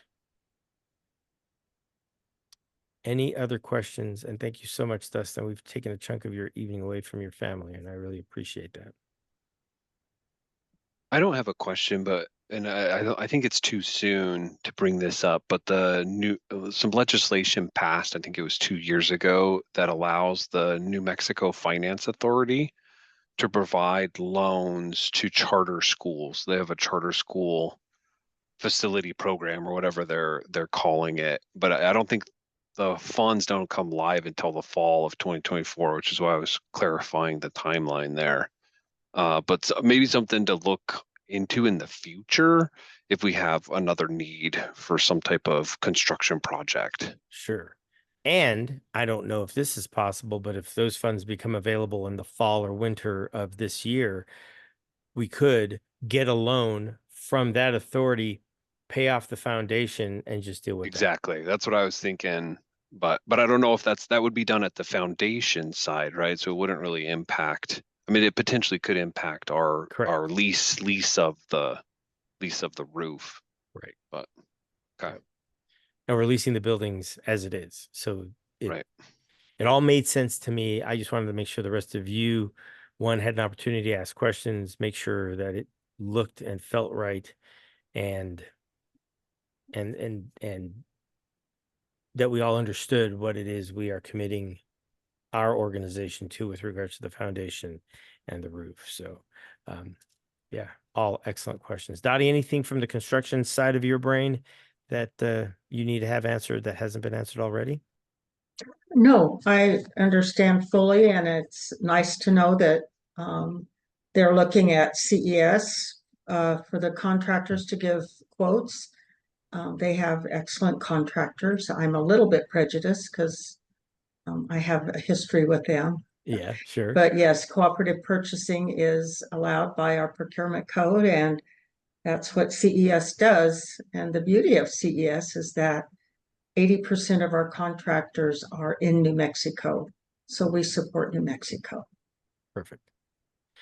Well then, with the second in place, let us conduct a vote to continue on with the process to work with the foundation to finance the masthead roof via the foundation, subject to seeing documents next month with more detail. Ms. Dottie, would you please conduct a roll call vote? Yes, sir. Patrick Molina. Aye. Excuse me, Vice Chair Martha Barrera. Aye. And Aaron Hamilton. Aye. And Dottie McKinney. Aye. All righty. Let it be said, let it be done. Dustin, forge on. All right. Thank you all. Have a good evening. Brother, thank you so much for your time. Go back and visit with your family, please. Thank you. All right. Oh, very good. Very, very good. Thank you all for that. And what I will ask is if any documents become available sooner than the meeting, that they be made available for all of us to review in advance. So I will ask for that, just like we did with the evaluations, right? Send it out, have everybody get a look at it. We can even ask questions in advance so that we know what we're walking into in August. So I will absolutely ask for that from Jake, Justin, and Dustin. So there you And go. just a reminder that you can ask questions, but there shouldn't be discussion amongst Correct. the board members. Yeah. Nope. Just clarifying. questions. Yep. Nope. I've had all sorts of conversations with my fellow board members that you don't know anything about. No rolling quorums is all I'm No asking. rolling. Nope. No. And I had every one of my headers say send BCC to avoid a rolling quorum. So I'm very Thank you. careful about that. All right. The Open Meetings Act resolution, Ms. Karen, I believe this is yours. It is, but I haven't had a chance to add the language that we talked about at the beginning of the meeting. So if you could skip that one and come back to it, that might be helpful. We can do that. Absolutely. We'll skip that and come back to it. Any objections? Thank you. Outstanding. All right. Time to vote. So we have 3 board members up for term renewals. This is different than their officer positions. So I'm going to do these separately if there's no objection to that. I move to reelect Martha Barrera for another 2-year term on the governing council. If I can have a second, please. Second. Thank you, Okay. Aaron. So Aaron seconded. Martha, I probably did this backwards. Are you willing to serve another 2 years? We already voted, or I already seconded it. So like that's how Robert's rules work, right? Right? Yeah, it is for us. Yeah, of course. Unless you have someone to take my place, like ready to go, I'm happy to step aside, but. Awesome. No, we not at all. Not no, that we will not accept that as an answer. But wonderful. Outstanding. Any further discussion, gang? Well, then, Miss Dottie, would you conduct a roll call vote to elect Miss Martha Barrera for another 2-year term? Chair Patrick Molina Aye. and Vice Chair Martha Barrera. Do you I vote? don't know, do I vote? Yes? Yeah. Aye, We're a yes. tiny board. Yeah. Okay, and Aaron Hamilton Aye. and Dottie McKinney, aye. Oh, and oh my goodness, that's wonderful. I move to reelect Dottie McKinney for another 2-year term on the governing council, if I may have a second. I'll second. Thank you, Miss Martha. All right, Dottie, same. Are you willing to serve another 2-year term, or you're like, I've had enough of you people? No, I feel like I'm just getting started and just starting to truly understand everything. And so I'm more than Yeah. happy to stay on. I'm just an old lady and don't have kids that go to school there, but I've got 3 grandchildren and 4 great-grandchildren. Yeah, that's awesome. So I hope I qualify. Oh, you are way overqualified, absolutely. Okay. And having your, especially your insight with the whole procurement side of how the state does it and all of that is just absolutely invaluable. So you've been awesome to have on the board, and I would buy you dinner if you said something otherwise just to convince you to stay. But we'll Thank you. so would you please, Miss Dottie, Yes. conduct a roll call vote for your own 2-year term? Yes, I will. Chair Patrick Molina, Aye. Vice Chair Martha Barrera, Aye. Aaron Hamilton, Aye. and Dottie McKinney, I accept. Aye. Yay. All right. Finally, I move to reelect Richard Griffith for another 2-year term on the governing council. I'll second. Thank you, Miss Dottie. All right, folks. So this one, I don't think I'm going to vote in the affirmative on this one. He always asks superb questions, but he has been hit or miss on attending these meetings over the last 2 years. It's always a push to the last month to get all of his training done. He seems overcommitted to me, and I'm wondering if this wouldn't be doing him a favor.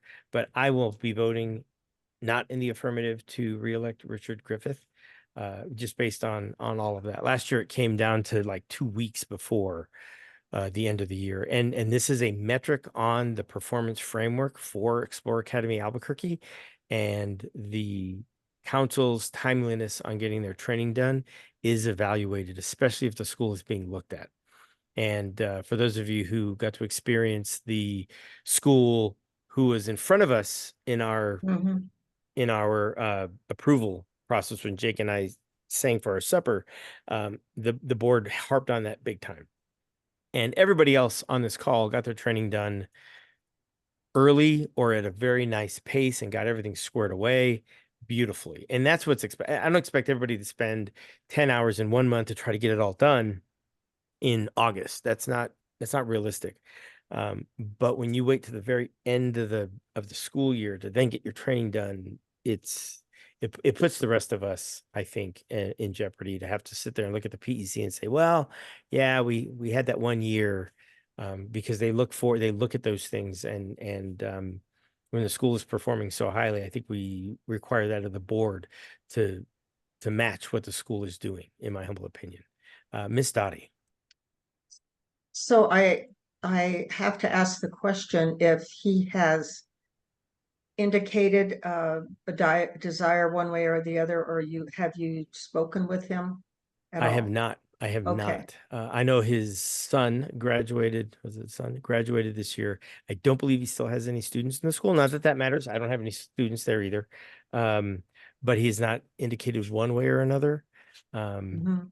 But it came close last year before Aaron jumped on board that we almost voted him off the island, so to speak, because it was getting so to the last minute. And it happened again this year, except it didn't require me pestering him every week, which I was doing last year. So, so again, I like the guy. Like he always asks awesome questions. Like I wish I asked that question when he said it. But there's so much variability in his attendance and his getting his training done that I'm not sure I want to live through another year of that, especially if I'm reelected as chair, which is coming up next. Again, don't let me influence your vote. I'm just telling you why I'm going to vote the way I'm voting. So there you go. Yeah, tonight was a very important meeting. So, okay, thank you. Thank you, Miss Dottie.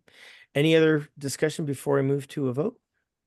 Has anyone else had a conversation with him? I reached out to him like I reached out to you. I did not hear back from him. But I will say last year when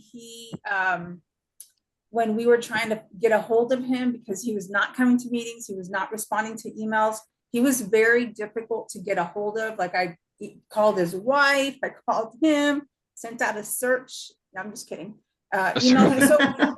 So I know that he's a busy man. I feel the same way that Patrick does. He adds a lot of value. I'm just afraid, I mean, me personally, Patrick mentioned his son not being part of the school anymore because he's graduated. I mean, I wish that we could have gotten a hold of him or he could have said something one way or the other, but it took a lot to get him to come. Even the, like just to come back, whatever last year and get the trainings done and all of that. So I don't want to have to babysit anybody personally. I feel like a nag and nag my husband, but I don't want to nag anybody else. It's just uncomfortable. It is. And I think last school year, he missed 3 meetings in a row. Which didn't hold us back from having a quorum, but it's indicative to me that he's got other priorities in his life that are important, and I don't begrudge him that one bit, not one bit. But I think the school deserves a complete functioning board to make some of these huge decisions. Ergo, the topic we just finished is a huge decision. And I think we owe it to the school to do a solid job. And the 4 faces I see here tonight are doing that month in and month out. And I would love to add a 5th who has the same commitment.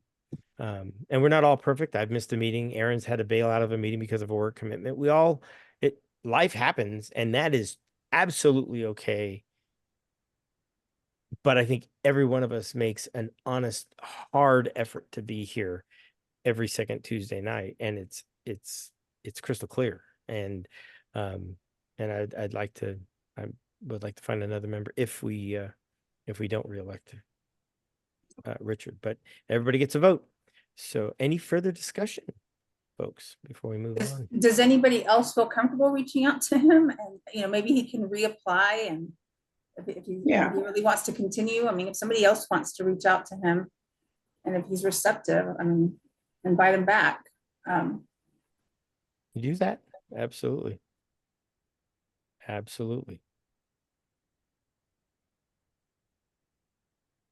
All right. Well, then, without further ado, Ms. Dottie, would you please conduct a roll call vote to reelect Richard Griffith for another 2-year term on the Governing Council? Yes, sir. Patrick Chair Molina. No. Vice Chair Martha Barrera. No. Aaron Hamilton. I'll go yes. And Dottie McKinney. No. Very well.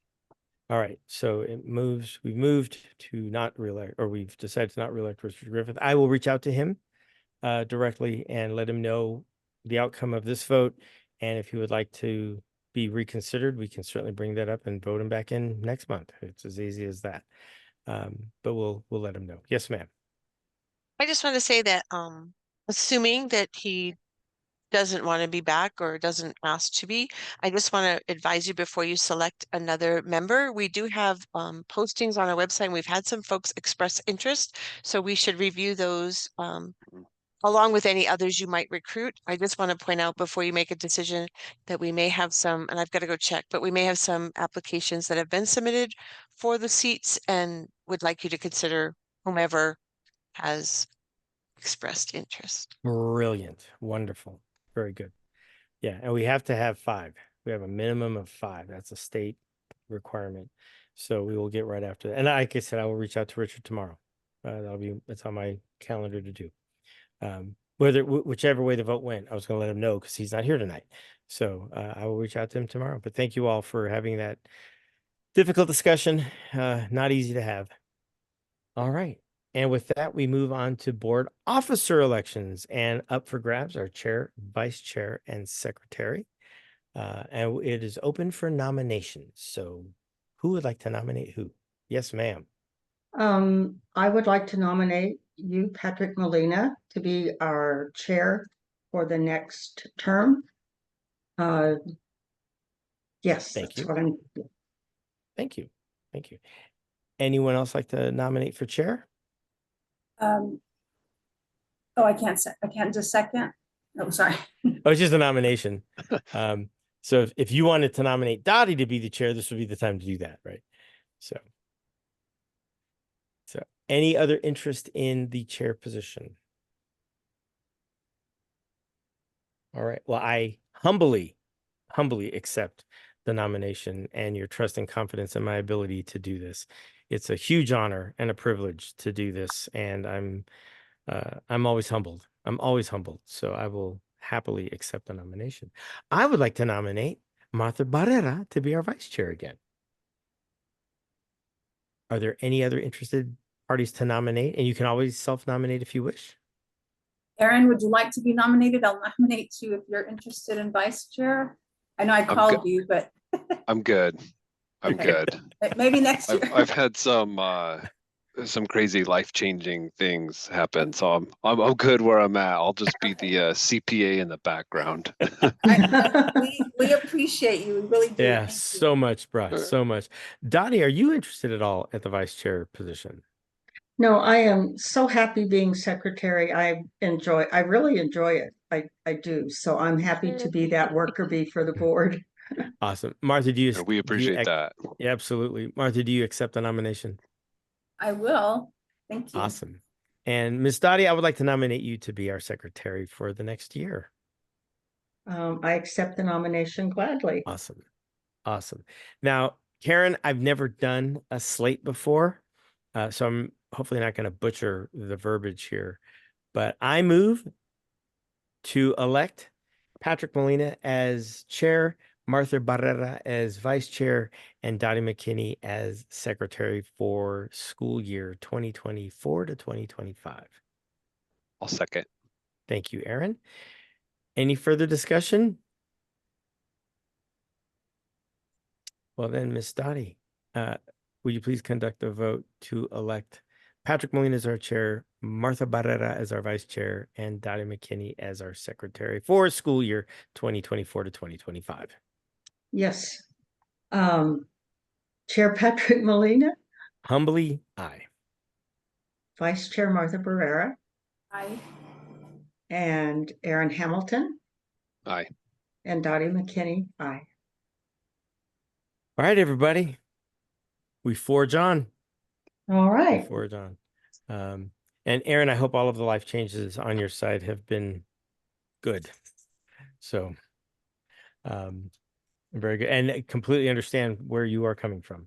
Very good. Thank you all for that. We're done for a year. Now we're looking at the SY 24-25 bus transportation contract. Is that you, Karen? Yeah, I guess. A little bit of information on that is we originally had a contract to present to you. Initially, we thought we would do it in June, but PED did not approve it. So it had to do with the bus assignments and VIN numbers. However, those have been updated, and the contract that is now linked on your agenda is the latest and greatest. The one I had there before had incorrect VIN numbers on the fleet page, and I was going to ask you to approve it pending the updated VIN numbers. But while I've been sitting here, we got them. So this copy that's there now does indeed have the new latest and greatest VIN numbers. So I think we're ready for approval. The school does need 21 buses this year because of growth. And so that is reflected in there. It shows you somewhere around page 8, I think, is a list of all the buses with their VIN numbers, and then license. Oh, no, sorry. There's a list of the VIN and license plate numbers, and then there's a list of the routes generally where all the buses go to pick up kiddos. And then, of course, the cost and fees are all in there. But if you have questions, I know that I think Alicia is still in. Yes, she is. Alicia is Oh, here she in is. the attendees if you have questions that I can't answer. But that is, we want our kids brought to school. We need a contract with Herrera. And that's what's before you for approval tonight.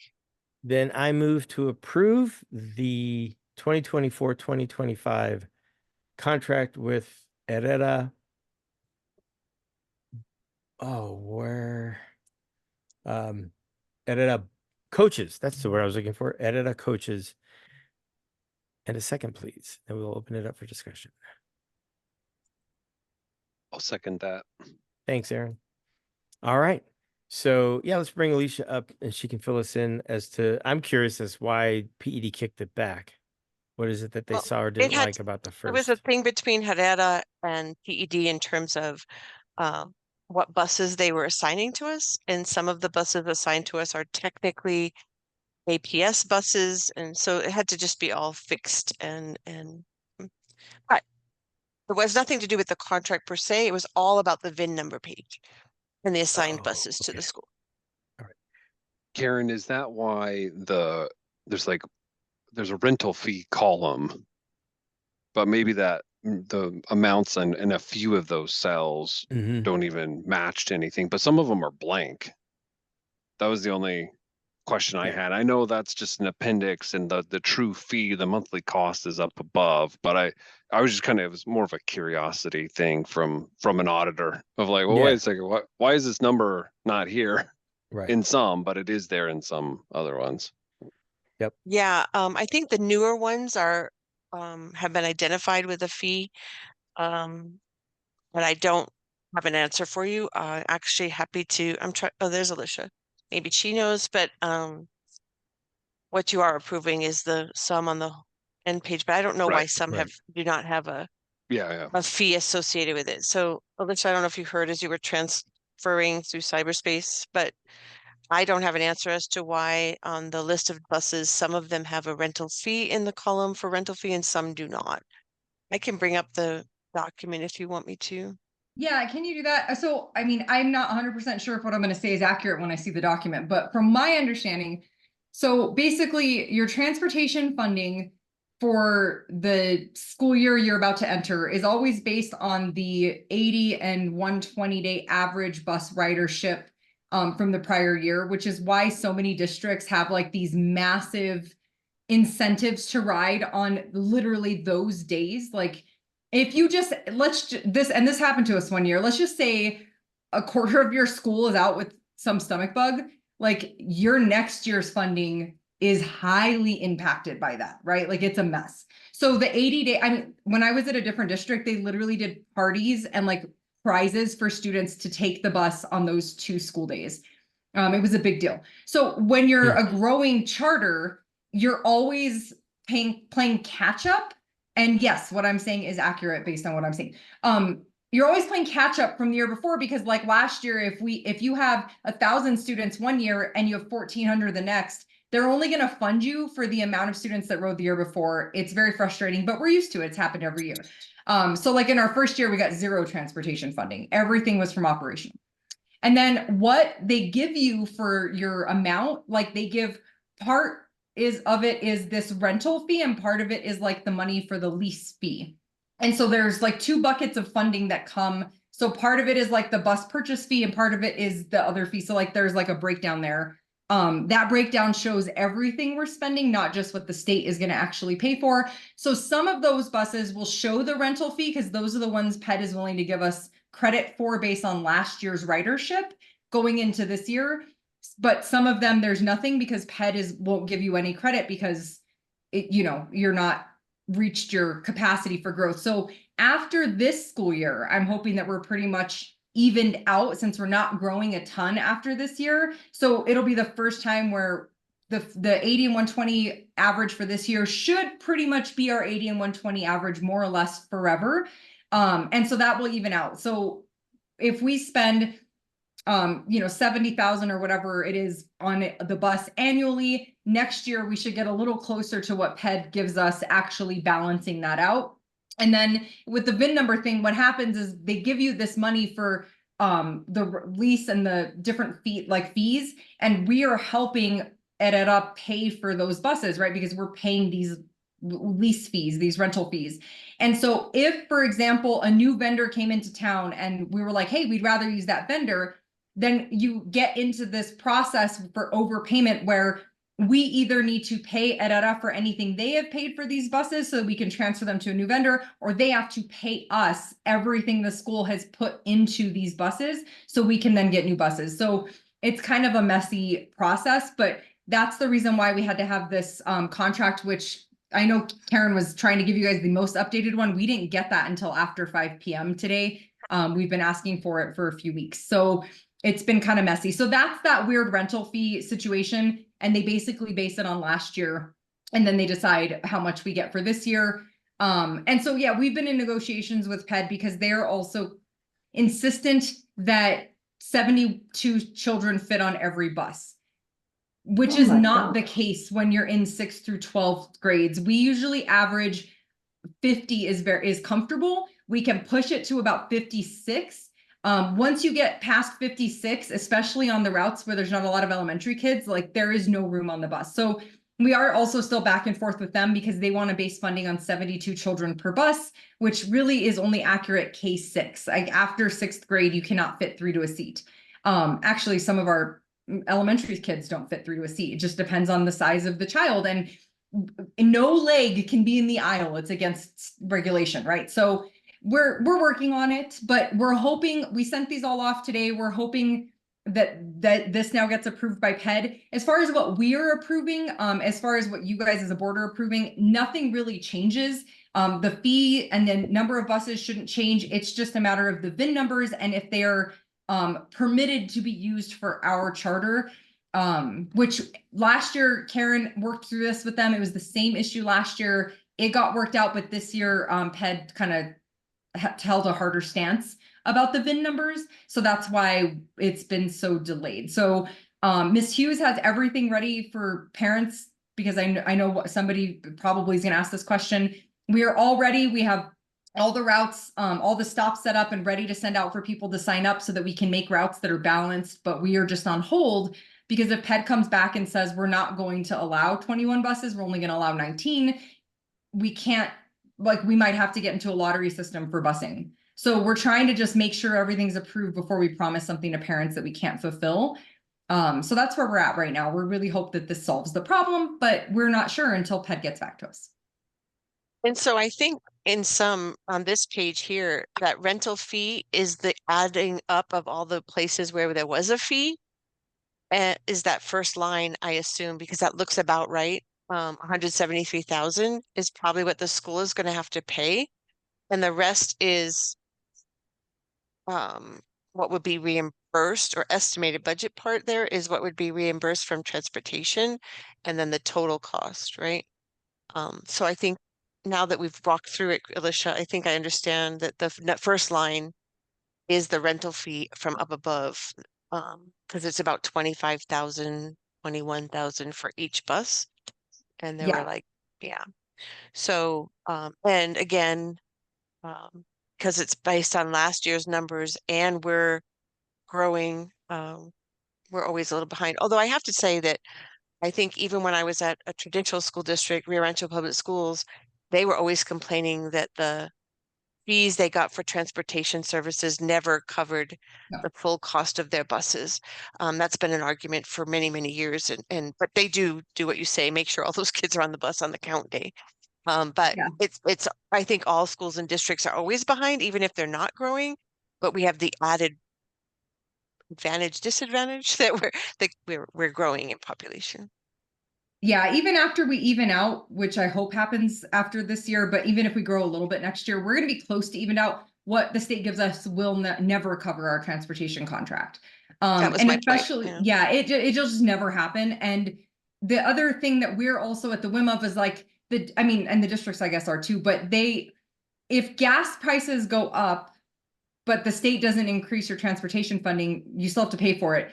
Right now, bus drivers are in such a shortage that everybody's bus driver salary, like per hour, had to go up significantly to try to attract bus drivers.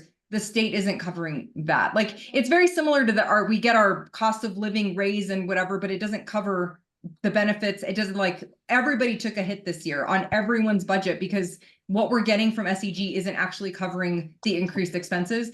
Transportation is always going to be the same.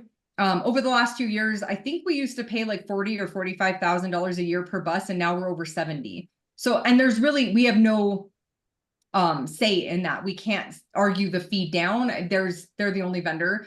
So, I mean, we are working with other vendors to see if we can entice people to come to New Mexico and help. But for right now, this is what we've got. And yeah, our operational is always going to take a hit for transportation, but it's worth it considering we probably will have about 1,000 kids on the bus this year. So it's worth it. It's hard. Yeah, if we average on 21 buses, if we average 50 per bus, it'll be just over 1,000 kids. Wow. Wow. Yeah. Okay.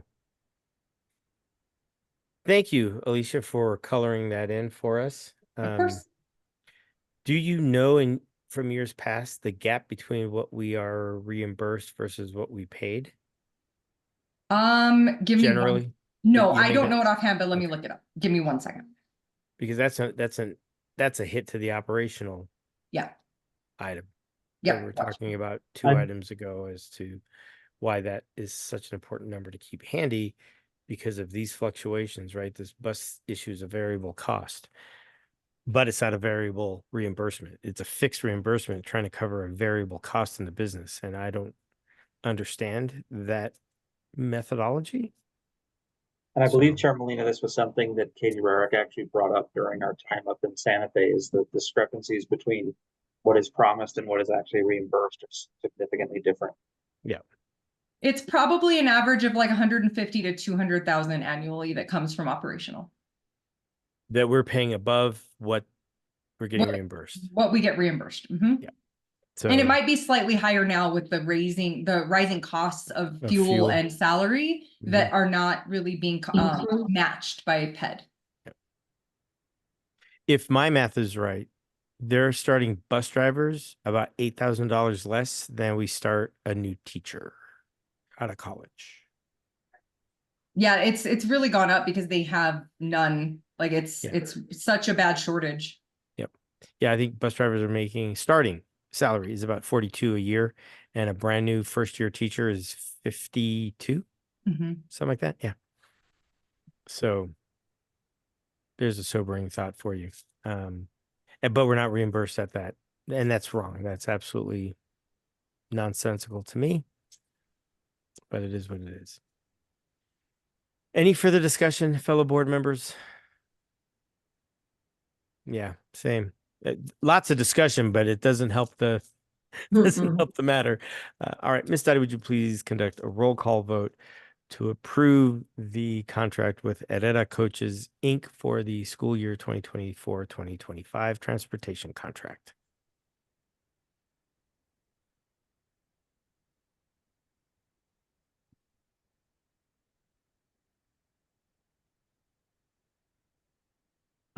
I'll second.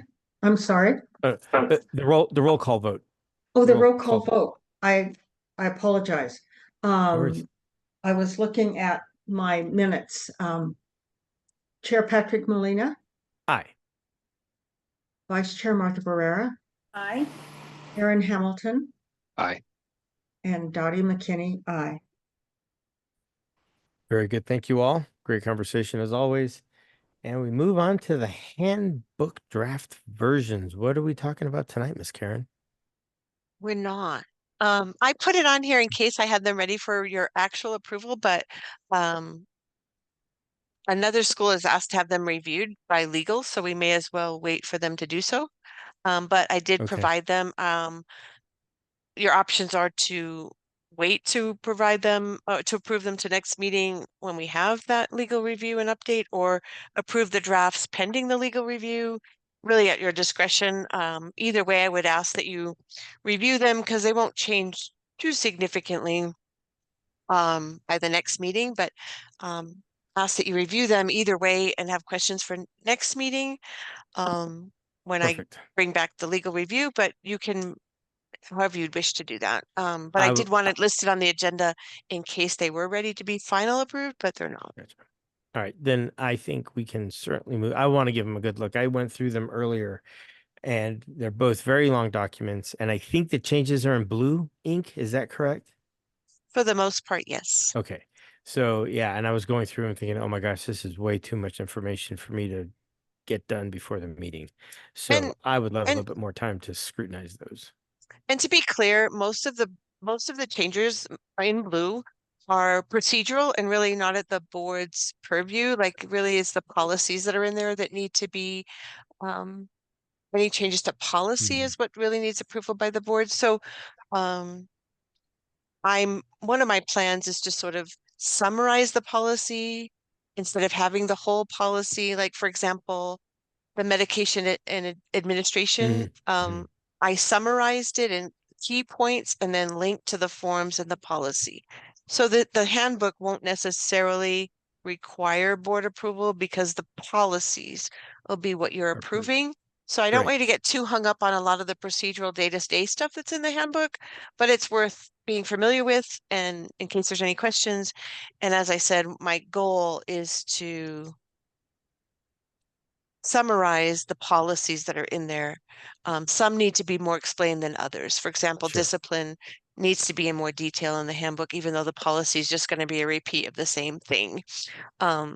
Medication is an example where I could just summarize it instead of having all the details of everything related to medication, but have links to the policy and to the forms that need to be filled out instead. So making the handbook a little bit more succinct, a little bit, but still have all the necessary information that Yep. families need.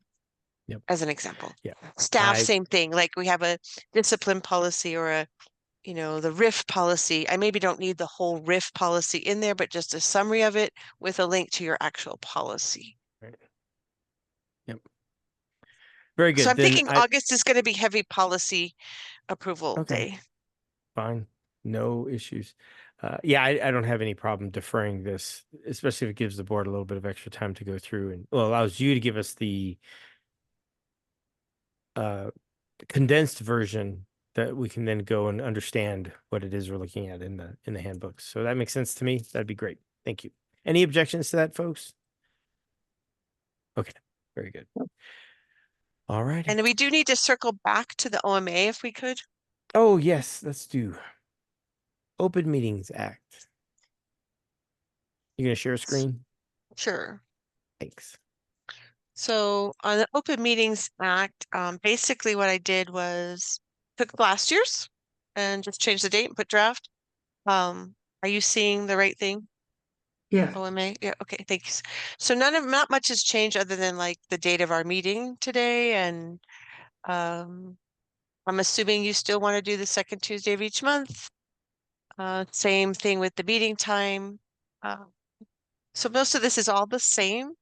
What I did add just now and asked for your permission to add is the section of that House bill about, and I pretty much took it verbatim, more or less, paraphrased it a little bit, but about us having to have the recordings, which shall first of all, that live audio and video webcasts, which we're already doing via Zoom, has to be accessible to the public, and we do it via a link on the agenda posted on the school's website. We've already been doing that part.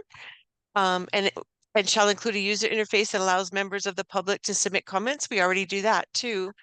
And then a webcast shall begin as soon as practical after the chairs call the meeting to order and shall terminate as soon as practicable after the body has adjourned. And recordings of the webcast shall be posted within 1 week of the meeting's conclusion, which I will take care of doing. And it shall be publicly available for at least 5 years following the date of the meeting, unless the state records retention schedule changes or provides otherwise. So my plan, just so you know, is that this is being recorded. I did create a YouTube channel for the board, and I will be posting all the meeting recordings on that YouTube channel, which will be linked from our board meeting section on the school website. That will satisfy all of 7 and 8. So that's the only thing I think I added. And then I would need to add a signature if you do indeed adopt this. Well, then I move to approve the Explore Academy Albuquerque Opens Meeting Act resolution document as presented.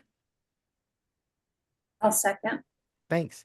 Any other thoughts? I noticed that recording piece wasn't in that resolution before the meeting started, and said, "Hey, Karen," and she magically got it dropped in there while we had our meeting.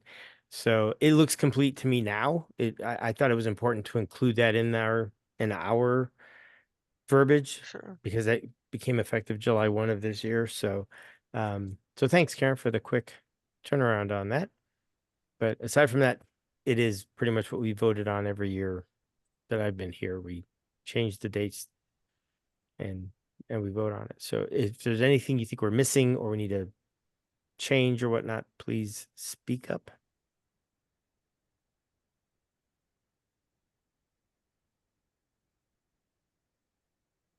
All right. Well, if that, yes, Miss Martha.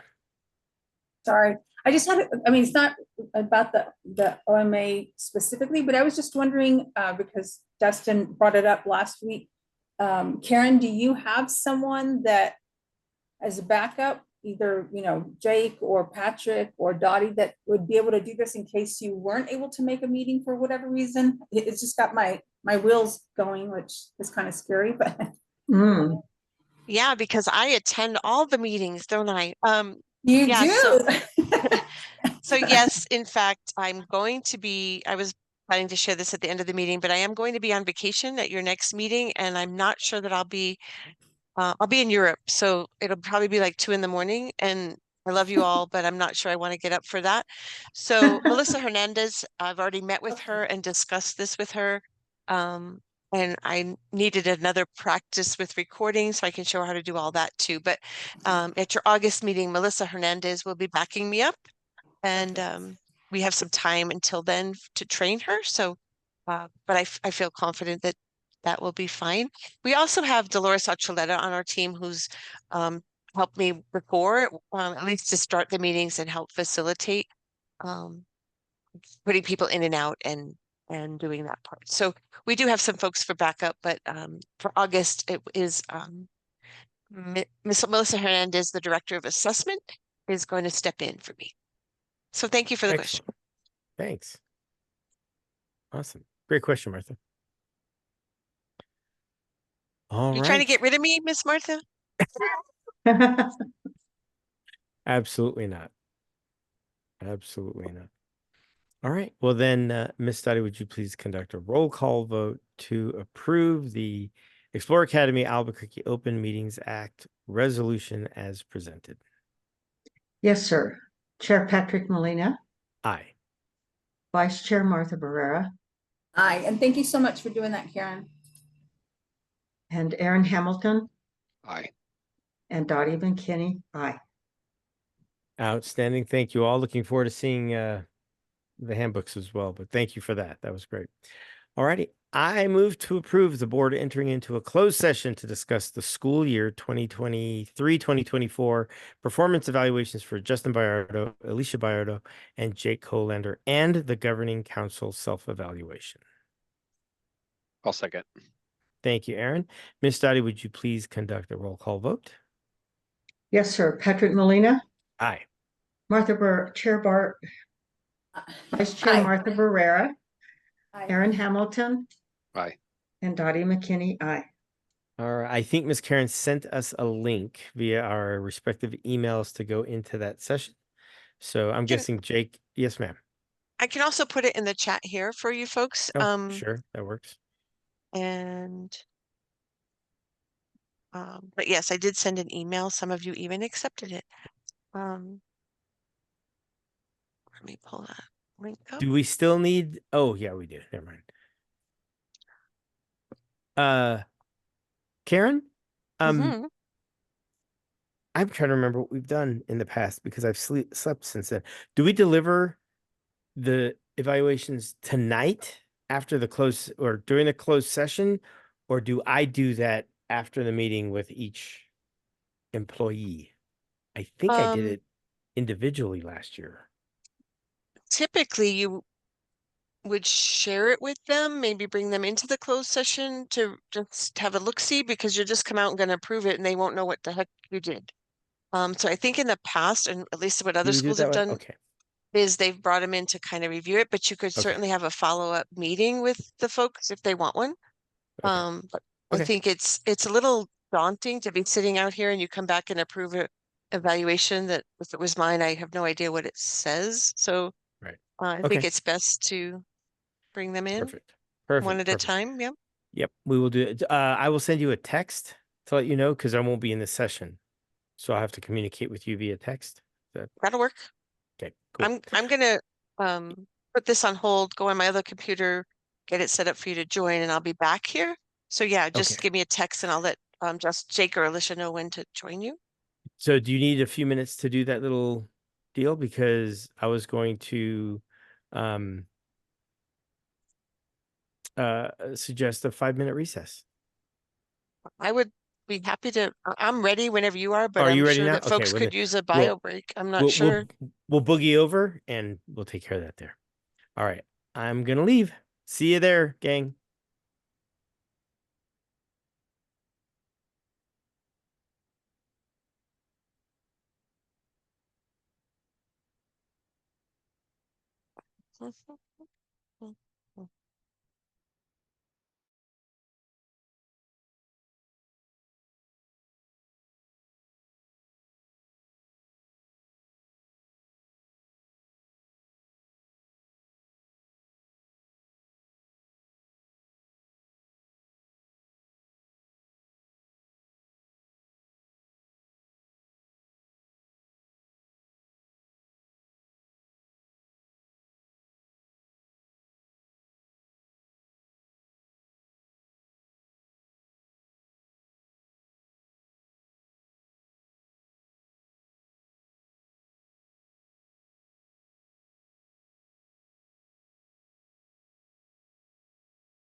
All right. I move to adjourn from our closed session.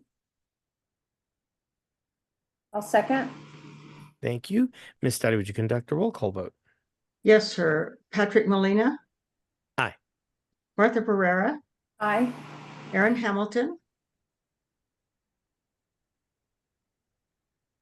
He's trying to unmute. yes, There he Aye. is. Thanks. and Dottie McKinney, aye. All righty. Very good. And the time is 8:31. Yes, ma'am. All right.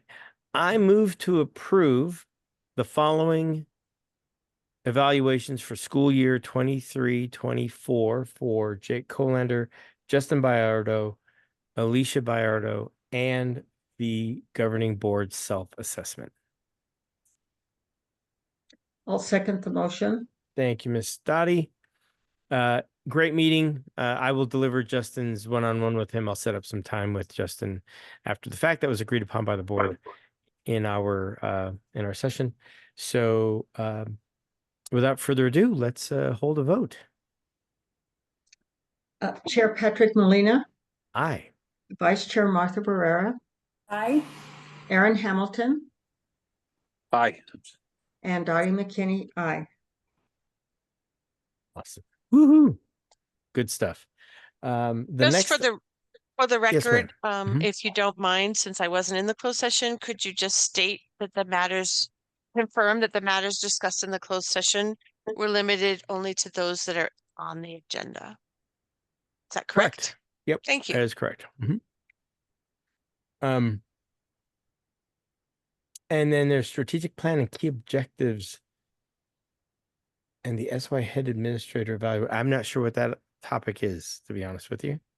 So for the next school year, and maybe this hasn't been done yet, but I left it there as a reminder. We do need to revisit you have a 3-year strategic plan that we're still in, and set objectives for your next evaluation for Mr. Colander for next school Okay. year. Cool. I think we discussed that you would perhaps meet with Jake about that and come up with some objectives. I think those should then be shared with the board when you're ready to Perfect. do so. Will do. Thank you for the reminder. I will get that on the calendar with Jake this month. Awesome. All right, everybody. We've been at it for about 3 hours. Any board comments going forward? Nope. Okay. Very good. My only comment is thank you all again for another full meeting. We got a ton of work done, a lot of great conversations, and some super well-informed decisions were made. So thank you all very much. I hope Aaron is on his way to a very delicious dinner.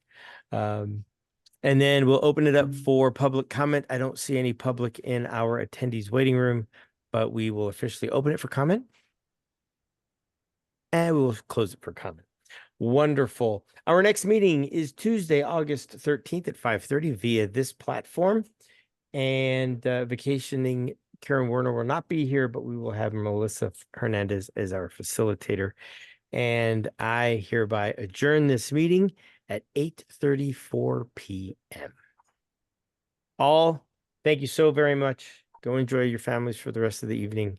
Thank and you. I will be in touch. Good night, Thank you. everyone. All right. Let me